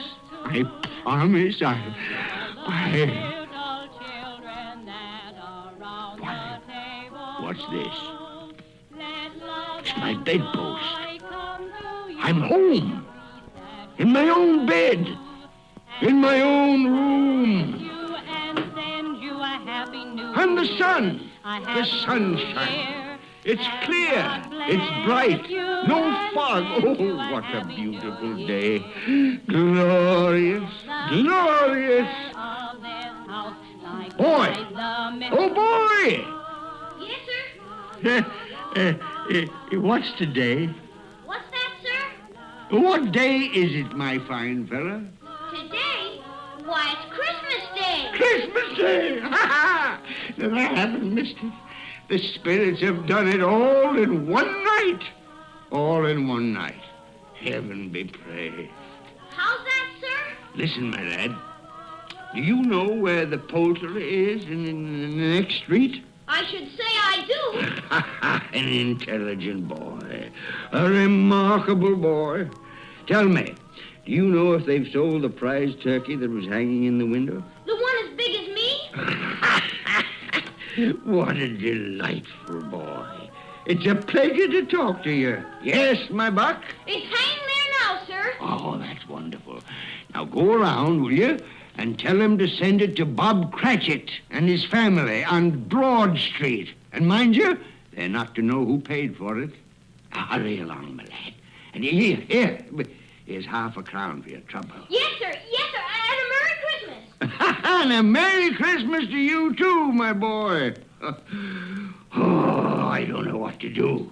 I'm as light as a feather, as happy as an angel. I'm as merry as a schoolboy. A Merry Christmas. A Merry Christmas to everybody. A Happy New Year to all the world. Whoop! Whoop!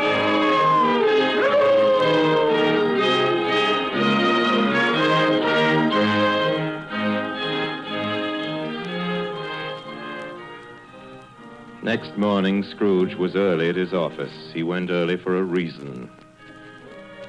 If he could only be there first and catch Bob Cratchit coming late.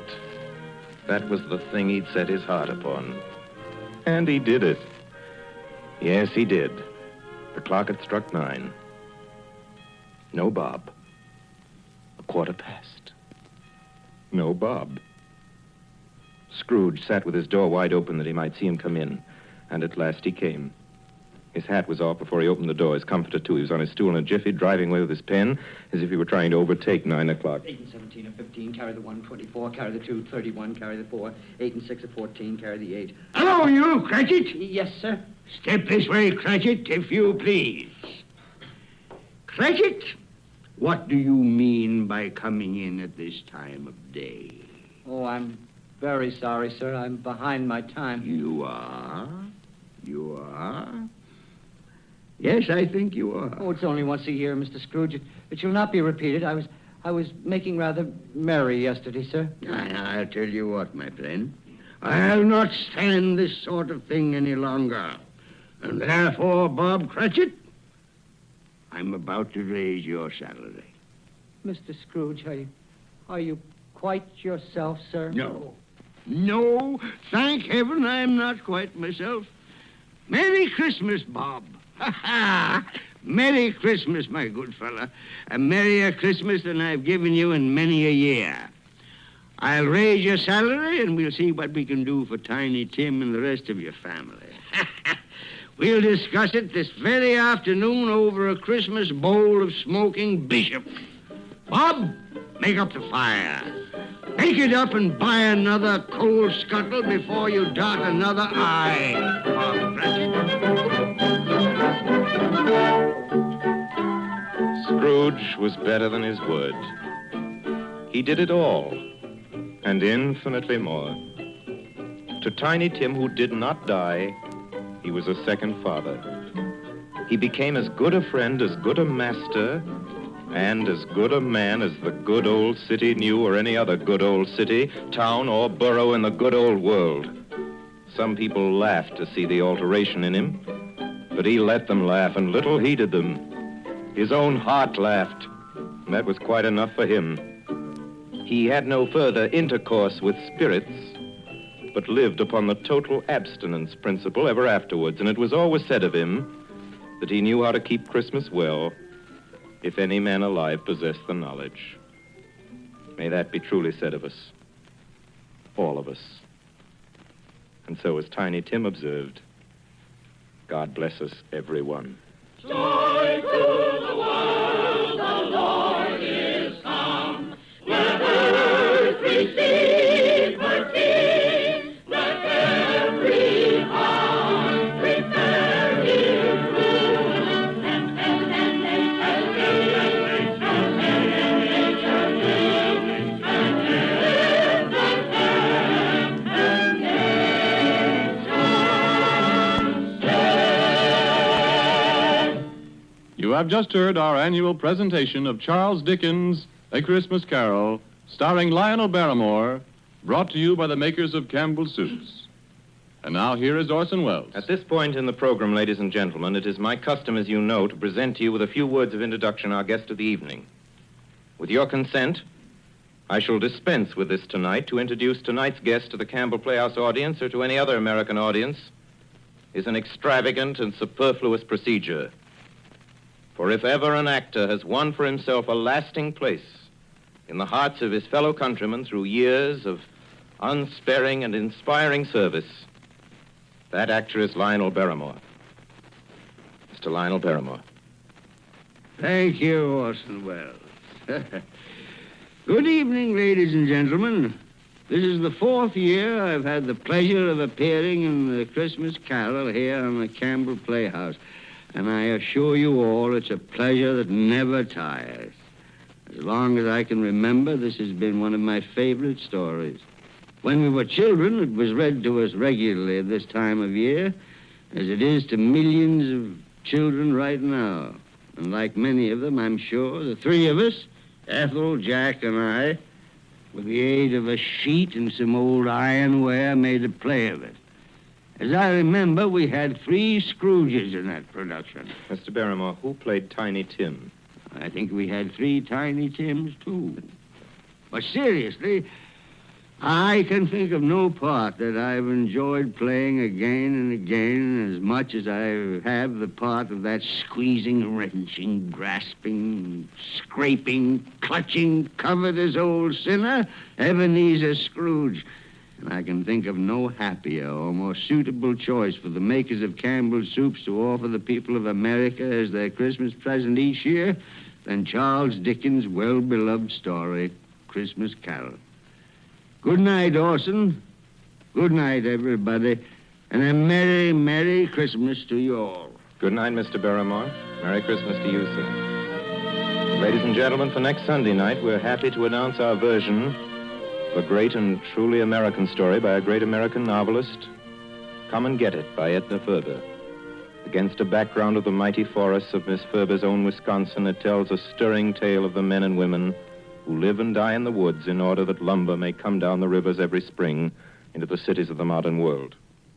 Like so many of Miss Ferber's epic romances of American life, it was made from a best-selling novel into a highly successful motion picture. Now we bring it to you on the air. Story of a man and his son and the girl they both loved, Lotta, played for us by one of the loveliest and most accomplished of Hollywood's younger dramatic actresses, Miss Frances D. And so until next week, until Come and Get It with Frances D., my sponsors, the makers of Campbell Soups, and all of us on the Campbell Playhouse remain, as always, obediently yours.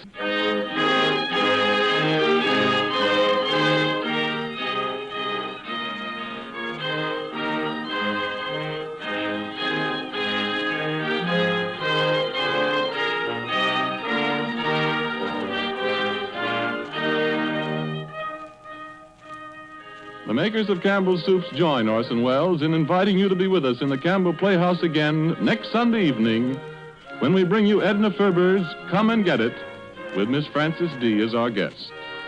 Meanwhile, if you have enjoyed our 5th annual presentation of A Christmas Carol, won't you tell your grocer so this week when you order Campbell's Soups? This is Ernest Chappell saying thank you and a Merry Christmas to you all.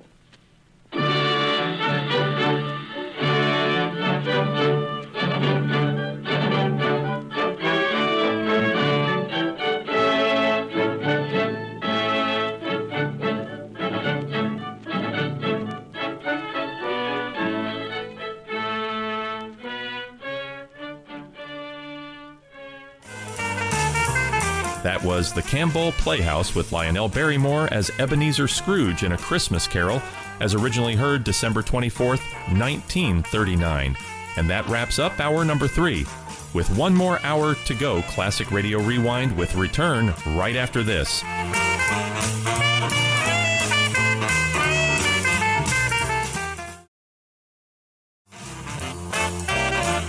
Welcome back to our final hour of Classic Radio Rewind. This hour, we have a special treat in store for everyone. For the past 3 hours, we've shared classic Christmas tales that are certainly fan favorites on every Christmas Eve. we're going to focus this final hour on Christmas carols and singing along with Bing Crosby with the 5th annual Christmas Sing with Bing. These shows featured Bing Crosby singing Christmas carols and holiday songs, often accompanied by special guests and choirs from around the world. The program was known for its warm, festive atmosphere and became a beloved holiday tradition for many listeners. So, without any further ado, from Christmas Eve 1959, this is Christmas Sing with Bing.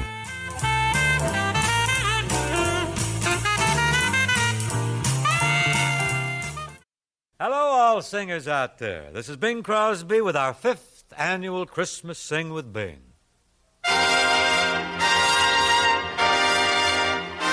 Happy holiday, happy holiday. While the merry bells keep ringing, may your every wish come true. Christmas Eve, and time for your 5th annual Christmas Sing with Bing. Bing Crosby and his guests from all over the world. Presented for your holiday happiness by INA. Insurance by North America. INA dedicates this hour of beloved Christmas music to families everywhere, to their happiness and security, and to the insurance agents and brokers who are so important in helping them to achieve it. So gather round now for a Christmas Sing with Bing.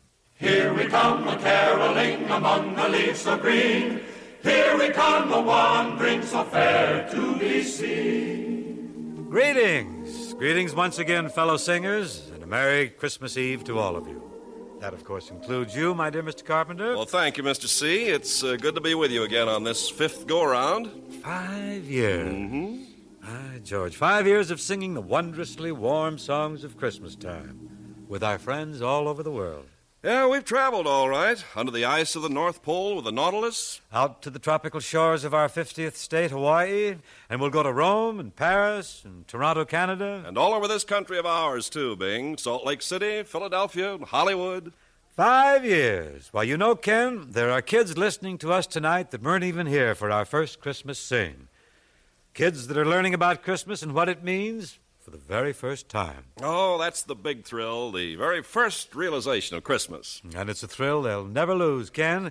Let's dedicate this 5th Merry Song Fest to all the kids aged 5 and under throughout the world as they hear the Christmas story from vantage points all around the globe. A wondrous idea, Mr. C., and one that's close to the heart of John A. Diamond, president of the Insurance Company of North America. Mr. Diamond says that today's 5-year-olds will get the best break in insurance in the future.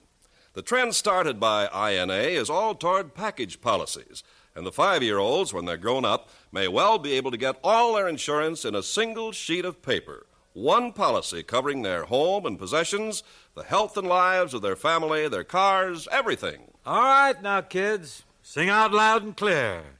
We're all set at this end. We have Paul Weston in the orchestra, the Norman Luboff Choir. We're going to start off with an easy one. Good old Jingle Bells.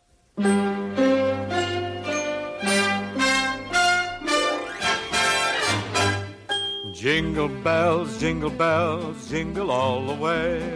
Oh, what fun it is to ride in a one-horse open sleigh. Jingle bells, jingle all the way. Oh, what fun it is to ride in a one-horse open sleigh. Jingle, jingle, jingle, jingle. Dashing through the snow in a one-horse open sleigh. O'er the fields we go, laughing all the way.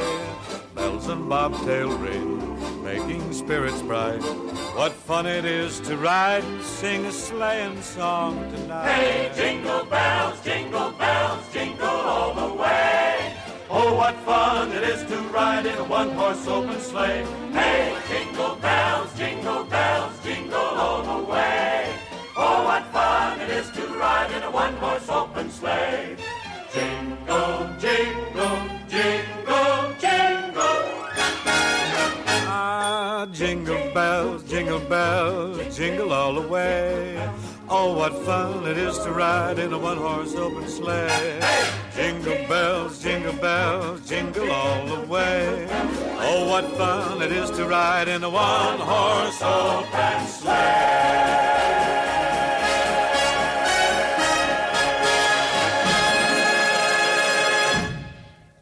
rousing beginning, what, Bing? Wasn't it? Sure gave me quite a charge the way those 5-year-olds and younger came through.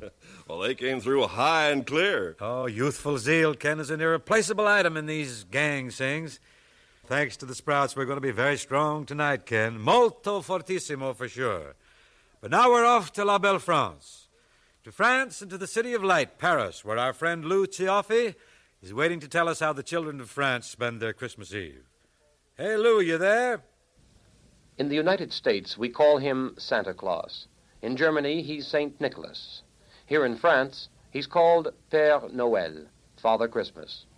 However he's called, he's the same man to millions of children throughout the world, the one who brings lots of presents if you're good, and French children are as good before Christmas as their American cousins.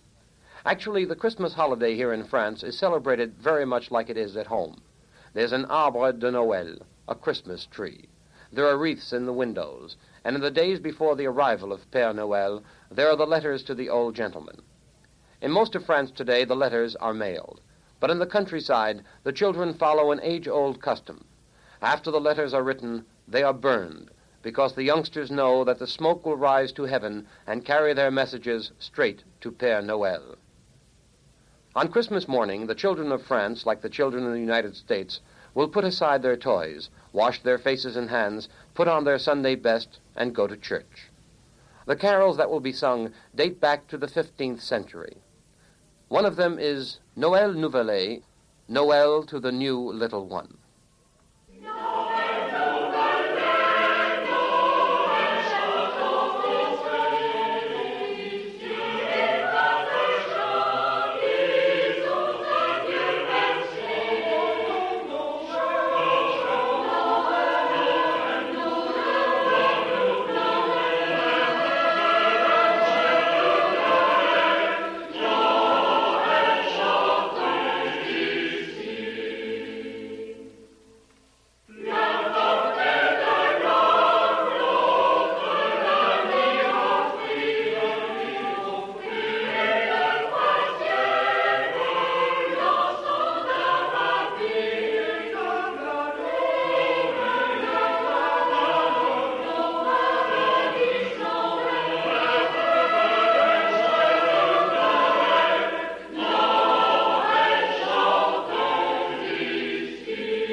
This is Lou Cioffi in Paris. Now back to Bing Crosby in Hollywood. Merci, mon vieux. Merci mille fois. And to you, Lou, another Merry Christmas, and our thanks for your warm words. Bing, since this show is dedicated to the kids, what say we reminisce about our childhood at Christmas time? Love to. Ken, as a child, I was always angelic in attitude, behavior, and disposition during the entire month of December.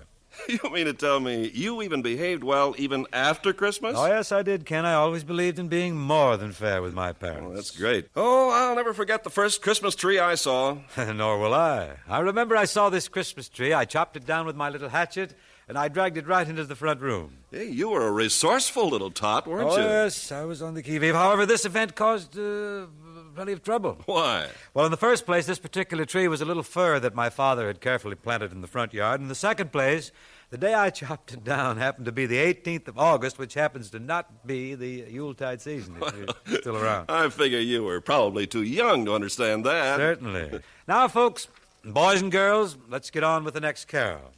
Here's one that I remember since I was about 5 years old. I remember it for so long, I remember all the words. That's a novelty.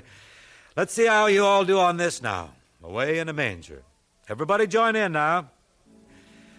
Away in a manger, no crib for a bed, the little Lord Jesus laid down his sweet head.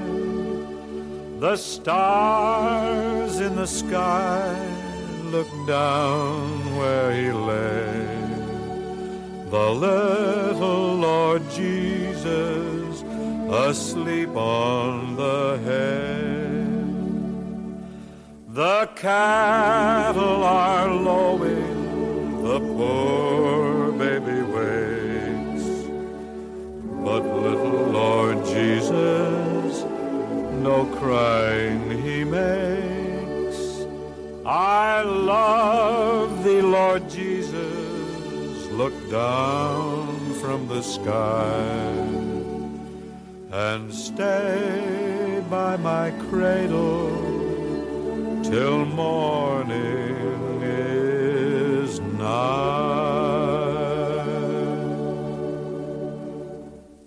Ah, just beautiful, Bing. Ken, we thank you. And by we, I mean several thousand very good singers and myself.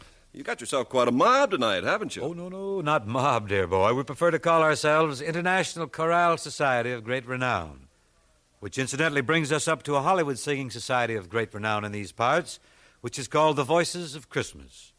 Orchestra conductor Les Brown heads this excellent Christmas singing group, which makes a long stop each year at the Children's Hospital in Los Angeles to sing and to bring cheer to a lot of kids who are spending this night away from home. Hey, what songs are you going to sing for the kids at the Children's Hospital, Les? Oh, lots of them, Bing. Many that you'll sing on your show, of course. If you've got a moment or two, we'd like to give you a sample of our wares. A merry little song that's become a favorite with kids all over the world. We grown-ups like it, too. It's called Rudolph the Red-Nosed Reindeer. You know Dasher and Dancer and Prancer and Vixen, Comet and Cupid and Donner and Blitzen. But do you recall the most famous reindeer of all? Ting-a-ling-a-ling, ting-ting-a-ling-a-ling, ting-a-ling-a-ling, ting-ting-a-ling-a-ling. Rudolph the red-nosed reindeer had a very shiny nose, and if you ever saw it, you would even say it glowed. All of the other reindeer used to laugh and call him names. They never let poor Rudolph join in any reindeer game. Then one foggy Christmas Eve, Santa came to say, Rudolph, with your nose so bright, won't you guide my sleigh tonight? Ting-a-ling-a-ling, ting-ting-a-ling-a-ling, ting-a-ling-a-ling, ting-ting-a-ling-a-ling. Then how the reindeer loved him as he shouted out with glee, Ting-a-ling-a-ling, Rudolph the red-nosed reindeer, you'll go down in history. Yes, you'll go down in history. History. We mean Rudolph the Red-Nosed Reindeer. Now, this is Les Brown and the Voices of Christmas, returning you to Bing Crosby in Hollywood. Thank you so much, Les. Merry Christmas, kids. Where to now, Bing? To Salt Lake City, Ken, where every Christmas Eve since we started our global traipsing, we've been fortunate enough to hear the magnificent Tabernacle Choir. That's where our good friend Richard Evans lives, isn't it, Bing? That's right, Ken, and for this Christmas Eve 1959, here is the voice of Richard Evans. We are pleased that you came to call at the Crossroads of the West this Christmas Eve. And here on Temple Square in Salt Lake City, we welcome you within these walls. With all of you, we wish that this blessed season may bring gentle, happy laughter to the lives of children and give comfort and courage and hope and faith and the gift of gratitude to all men everywhere. And may the spirit of the Prince of Peace turn the thoughts of all peoples toward peace. Much happiness to you in your hearts and in your homes, and may peace be with you this day and always. And now, with Richard P. Conde conducting and Frank Asper at the organ, the 375 voices of the Salt Lake Mormon Tabernacle Choir will sing a traditional song of this season, as arranged by Leo Sowerby. The snow lay on the ground, the stars shone bright, when Christ our Lord was born on Christmas night. Rudolph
And now from Temple Square in Salt Lake City, we return you to Bing Crosby in Hollywood. Magnificent, Richard, as always. And thank you again. Now, Ken, we're taking a 7-league stride to visit our neighbors to the south of us, Mexico. Oh, golly, we've never been to Mexico on our swing around the world before. No, we haven't, Ken, and it's always been one of the places we've wanted to visit. And to tell us of the custom of the breaking of the piñata, here is Jorge de Valdez and Sylvia Ray from Mexico City. Will you come in, amigos? Christmas in Mexico is also a day for rejoicing, of thanksgiving, and the exchange of gifts and cards. Of Christmas trees and Santa Clauses and the proverbial family feasts, but intermingled with other customs of our Spanish inheritance. Our festivities begin 9 days preceding Christmas with the classical posadas, represented by groups of singers asking for shelter, and included are small fractions of those traditional Christmas songs. In the name of heaven, I beg you for shelter. My beloved wife can no longer travel.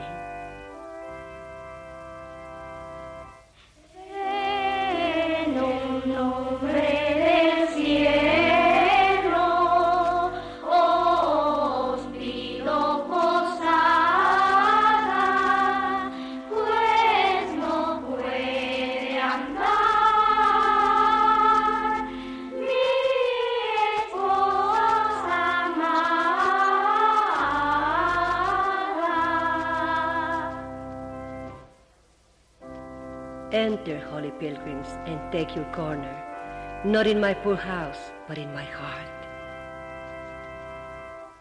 Entre santos peregrinos, peregrinos, reciban esta mansión, que aunque pobre la morada,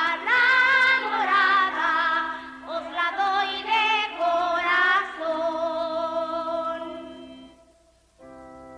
Now, it is a time for breaking the piñata, and more songs while the children are blindfolded and one is selected to break the piñata with a stick.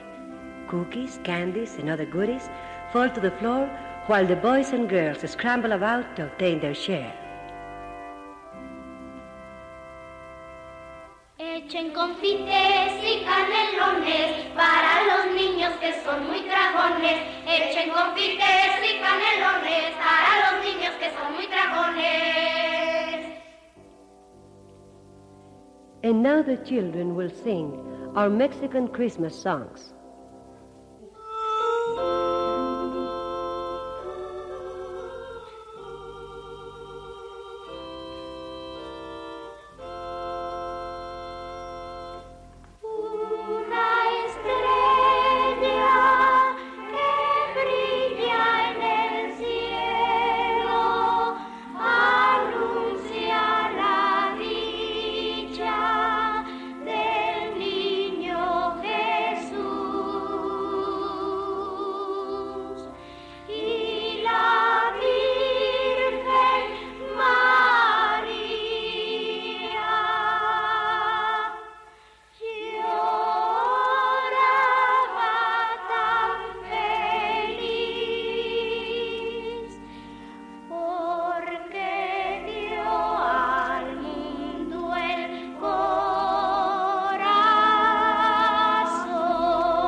This is Jorge de Valdez, And Sylvia Ray in Mexico City, returning you to Bing Crosby in Hollywood.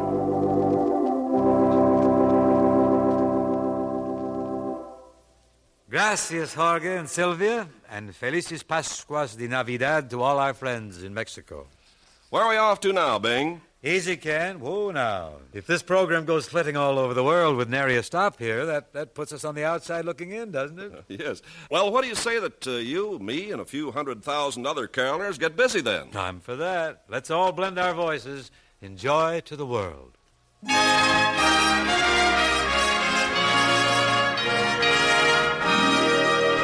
Joy to the world, the Lord is come. Let earth receive her King.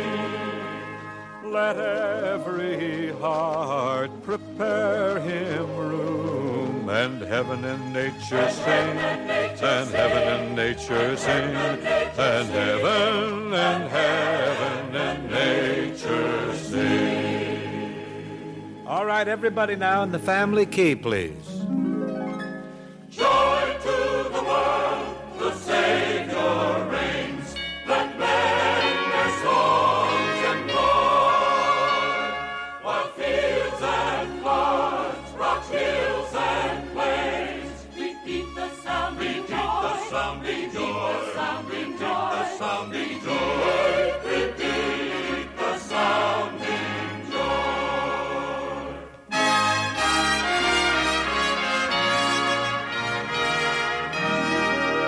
Joy to the world, the Lord is come. Let earth receive her King. Let every heart prepare him room. And heaven and nature sing, and heaven and nature sing, and heaven and nature sing. Thanks, everybody.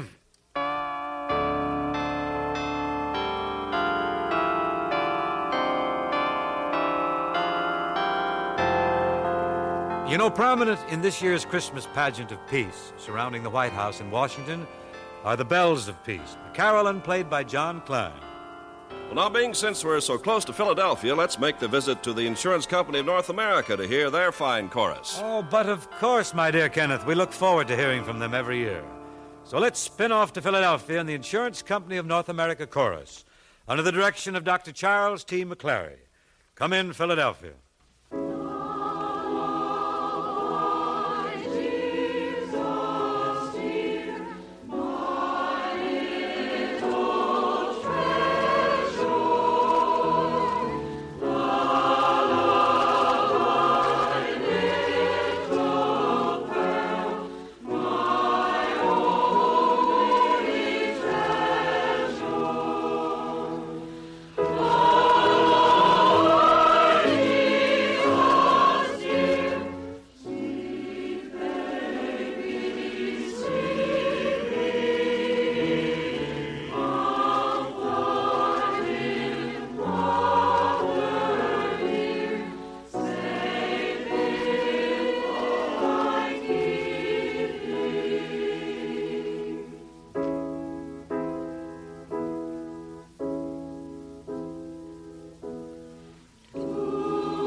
Oh, that was glorious. And greetings to all there in the city of brotherly love, Philadelphia. Incidentally, that's where INA was founded, right in Independence Hall in 1792. I was reading the other day that even today the men at INA are sometimes referred to as the Friends of George Washington. That's because INA was founded by actual friends of George Washington, enterprising patriots with a desire to be the first to protect American shipping with American insurance. And thus was founded America's oldest and strongest stock, fire, and marine insurance company, the Insurance Company of North America. That's an item of interest, Ken. There's no doubt about it. Well, there's more to it, Bing. Today, INA has grown into a billion-dollar corporation that writes all kinds of insurance, property, casualty, and life for business and individuals. INA has certainly grown with America, Ken. Say, it's about time to let our friends along the network know who we are. Why, you're right, Ken. Why don't you put it in words for us? Gladly, Bing, if only for a moment, because we're coming back again to Sing with Bing. This is the CBS Radio Network.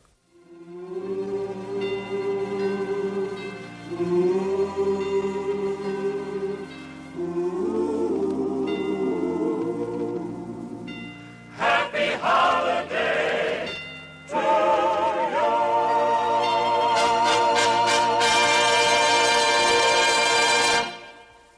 Well, we're back again for the second half of Christmas Sing with Bing. Oh, I knew you could do it, Ken. I knew it.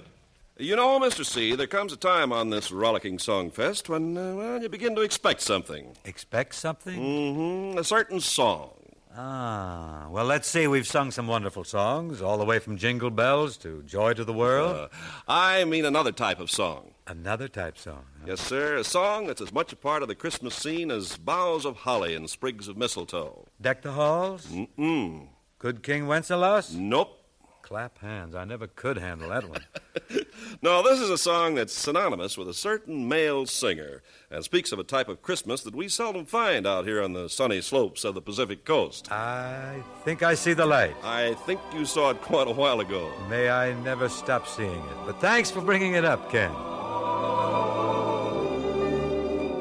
I'm dreaming of a white Christmas, just like the ones I used to know, where the treetops glisten and children listen to hear sleigh bells in the snow.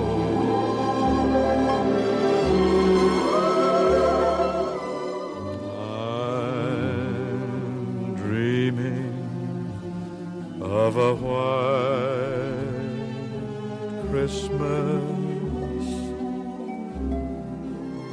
with every Christmas card I write. May your days be merry and bright, and may all your Christmases be white.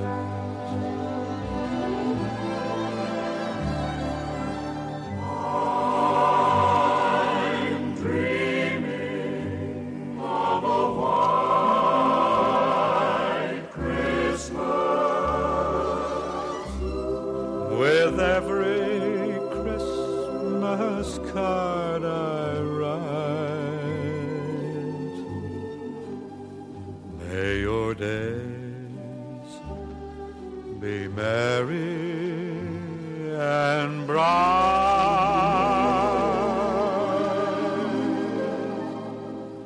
and may all your Christmases be white.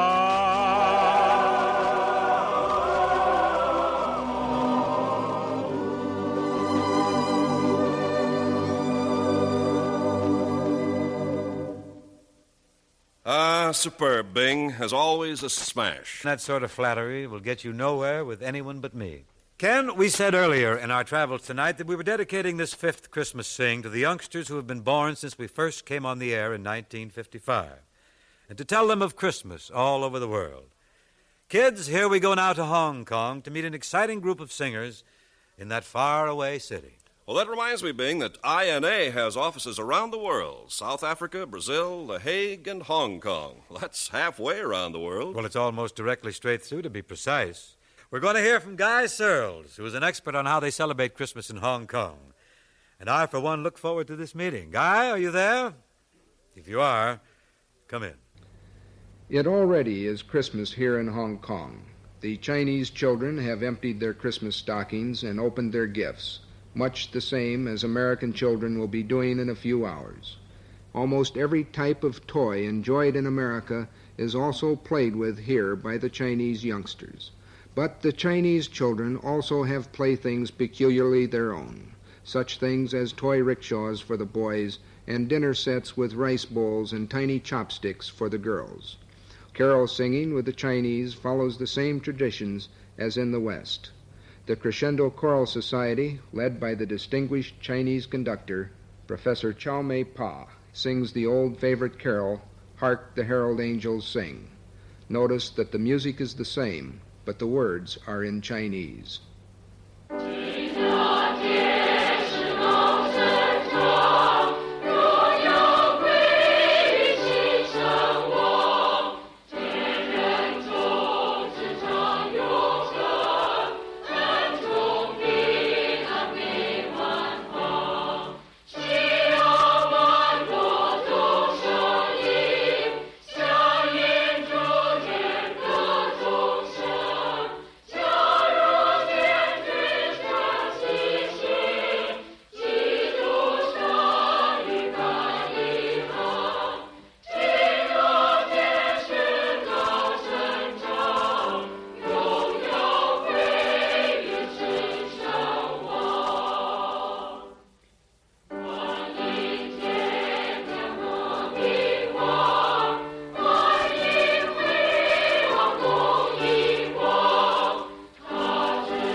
This is Guy Searles in Hong Kong, returning you now to Bing Crosby in Hollywood.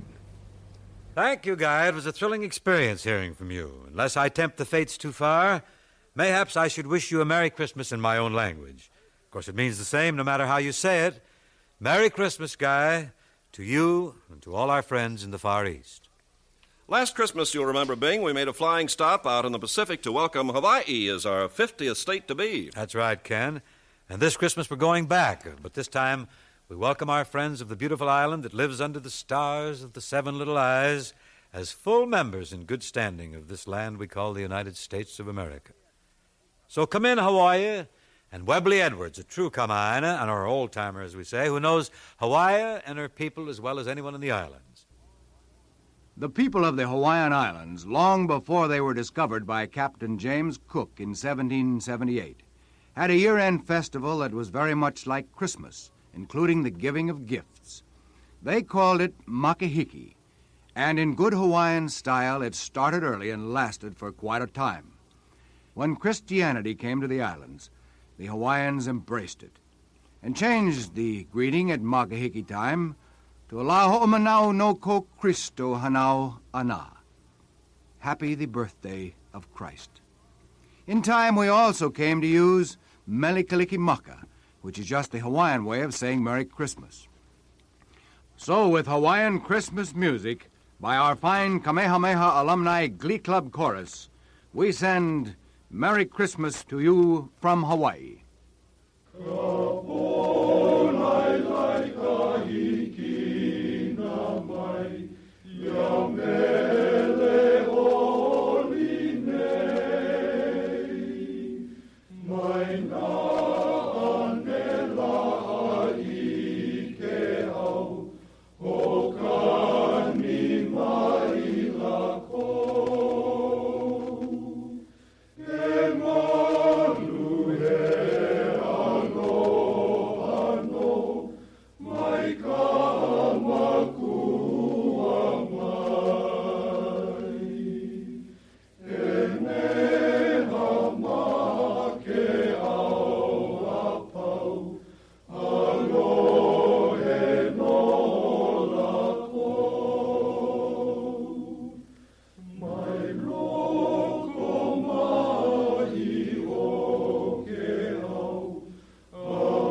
This is Webley Edwards from Honolulu, Hawaii.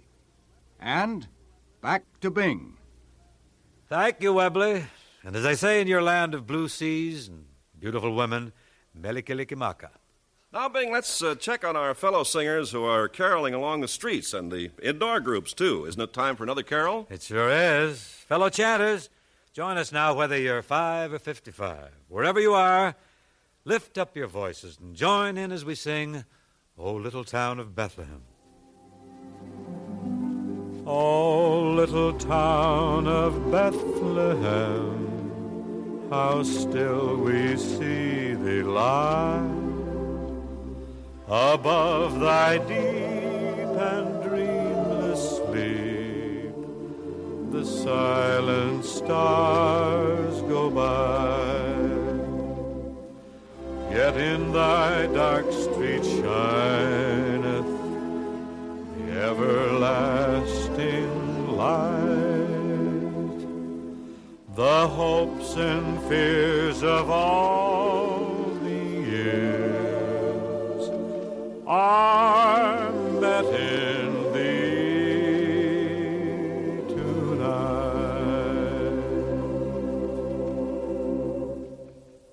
Fine, Bing. Oh, that's one of the really great Christmas carols, Ken. We've been around the world a couple of times so far tonight, it seems to me. What say we take a turn to the north and pay a visit to our friends up in Canada? I'm for that, Ken. We'll be right at home with the Canadian members of our INA family. INA has made a contribution to family security and family happiness in Canada since 1879. That's going on 81 years now. And it's always a pleasant part of our Christmas Eve journey, Ken, so let's be off, to Canada and our associate, Gordon Sinclair. Mr. Sinclair speaks from Toronto. Thousands of times in any year, we Canadians will be told, usually by people from the far places, that we are just exactly like the Americans. Well, now, this is not always true, but in the case of Christmas and the way it's celebrated, this is true. The same type feast on the same date with the same people. It's a day for the children with one notable difference. We, nearly all of us, French and English alike, gather around the radio to hear the Queen. This tradition has gone back for 32 years. And as Her Majesty always reminds us, this is a children's day here as it is everywhere. And now you'll hear a Christmas carol by the choir of St. Paul's Anglican Church of Toronto under the direction of Dr. Charles Peaker.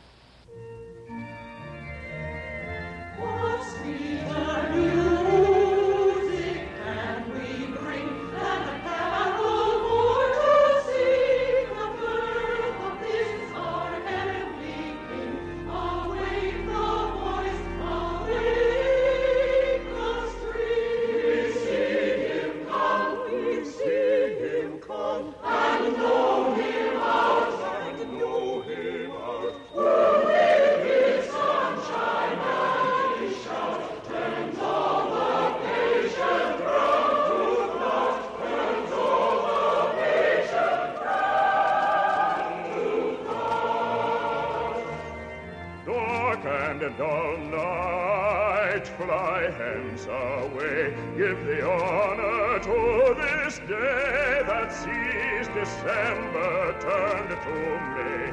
If we may ask the reason, say, we see him come, and know him out, and know him out, who gave his sunshine.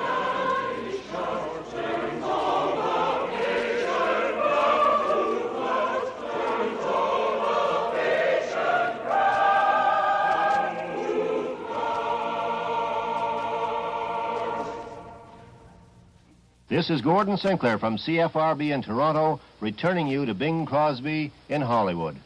Thank you, Gordon. Thank you, and Merry Christmas to you and to our good neighbors in Canada. And here's thanks to you, Bing. Something very special, too. Well, looky here. This for me, this package? Yep. Wow, whoever wrapped this certainly has a touchy taste. Very outstanding example of the gift wrapping art. Well, it's a present for you and Mrs. Crosby, Bing, from John A. Diamond, President of Insurance Company of North America, with best wishes for Mr. Diamond and all your friends there. Well, now let's see what we got inside.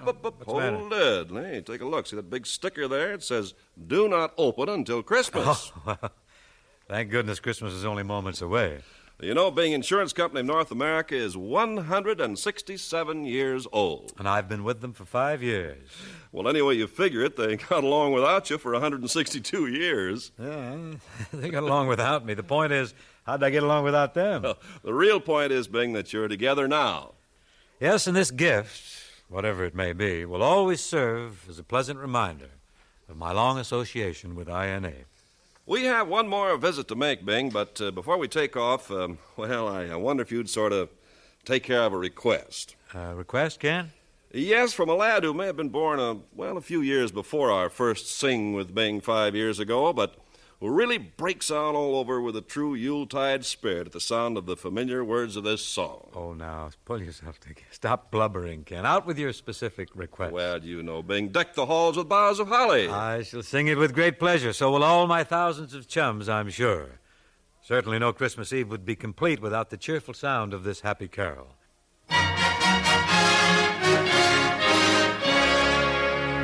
Deck the halls with boughs of holly, fa la la la la la la la la. 'Tis the season to be jolly, fa la la la la la la la la. Don we now our gay apparel, fa la la la la la la la. Troll the ancient Yuletide carol, fa la la la la la la la la.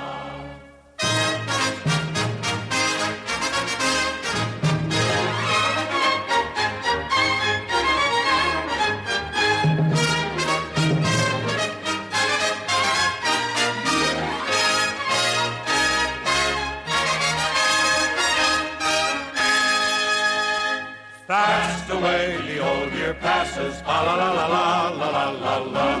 Hail the new ye lads and lasses, fa la la la la la la la. Sing we joyous all together, fa la la la la la la la la. Heedless of the wind and weather, fa la la la la la la la la. Oh, thank you, sir, thank you. I'm glad to sing it, my boy. Now, it's time for that always inspiring swing across the Atlantic, down the Mediterranean Sea and across the boot to Rome, Italy, and to the Vatican, to hear the Vatican Choir. Their selection is Tu scendi dalle stelle.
Thank you. That was thrilling. And as always, one of the highlights of our Christmas Eve travels.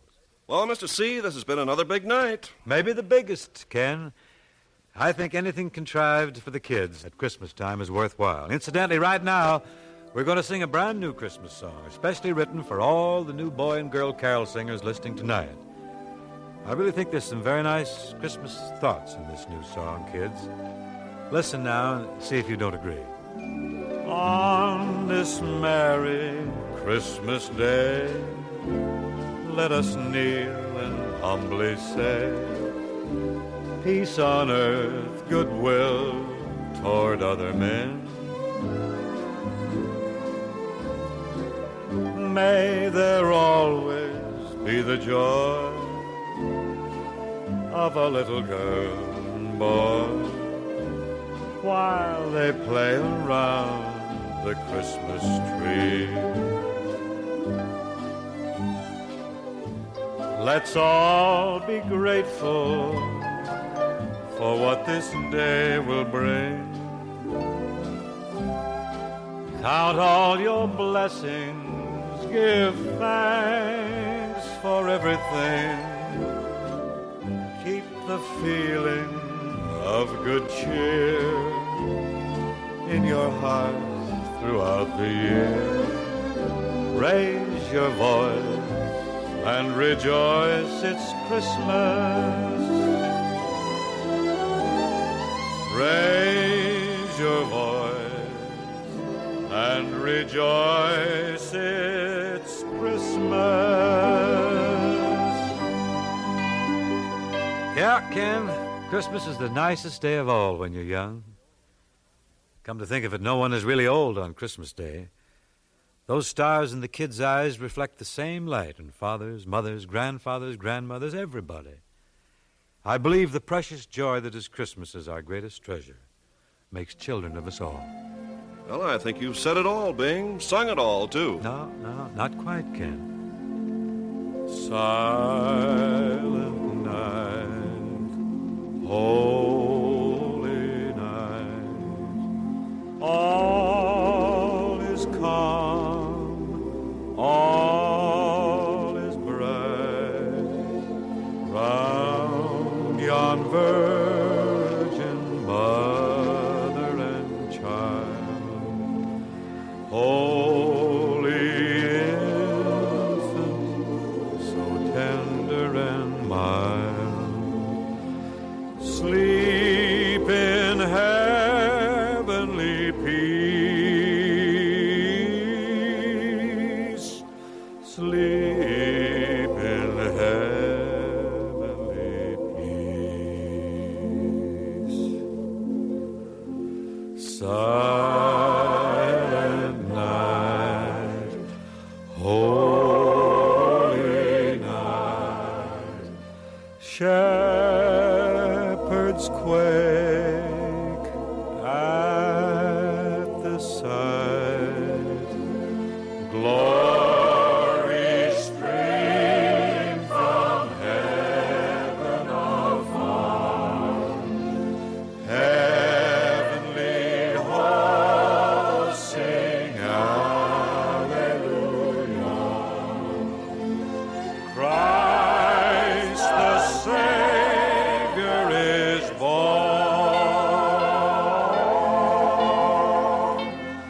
Christ the Savior is born.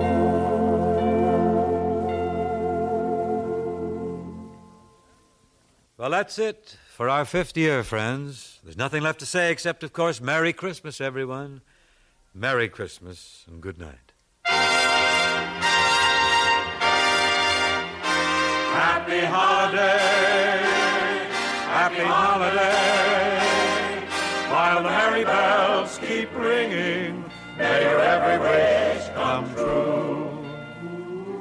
A Christmas Sing with Bing is our way of saying thanks to you and your family on behalf of INA, Insurance by North America, and its local agents and brokers everywhere.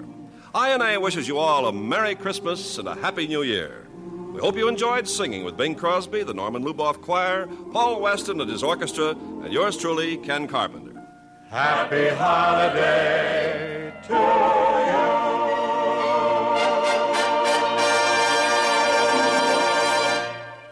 Sing with Bing came to you tonight from Hollywood Paris, Philadelphia, Mexico City, Honolulu, Salt Lake City, Toronto, Hong Kong, and Rome. Sing with Bing is written and produced by Sam Pierce and Bill Morrow, directed by Murdo McKenzie, and has been presented over the combined facilities of the CBS Radio Network and the Dominion Network of the Canadian Broadcasting Corporation, and will be broadcast over the Armed Forces Radio Network and the Voice of America. This is Frank Goss, joining Bing Crosby, Ken Carpenter, and all the rest, wishing you a happy holiday. Happy holiday to you.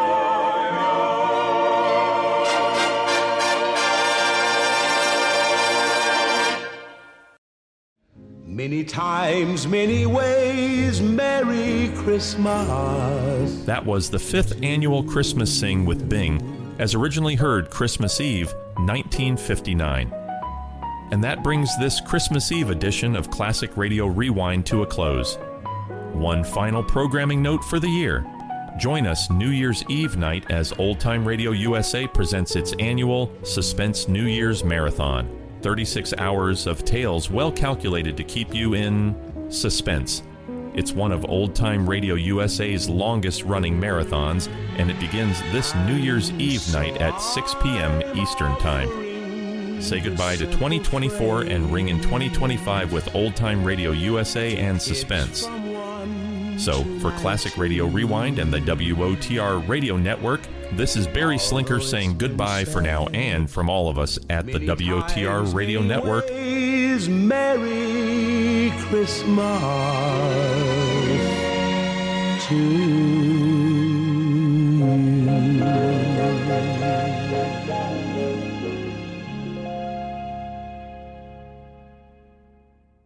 Classic Radio Rewind is a production of the WOTR Radio Network. For more Classic Radio Rewind, and to listen to any of the WOTR Radio Network stations, go to www.wotrradionetwork.com.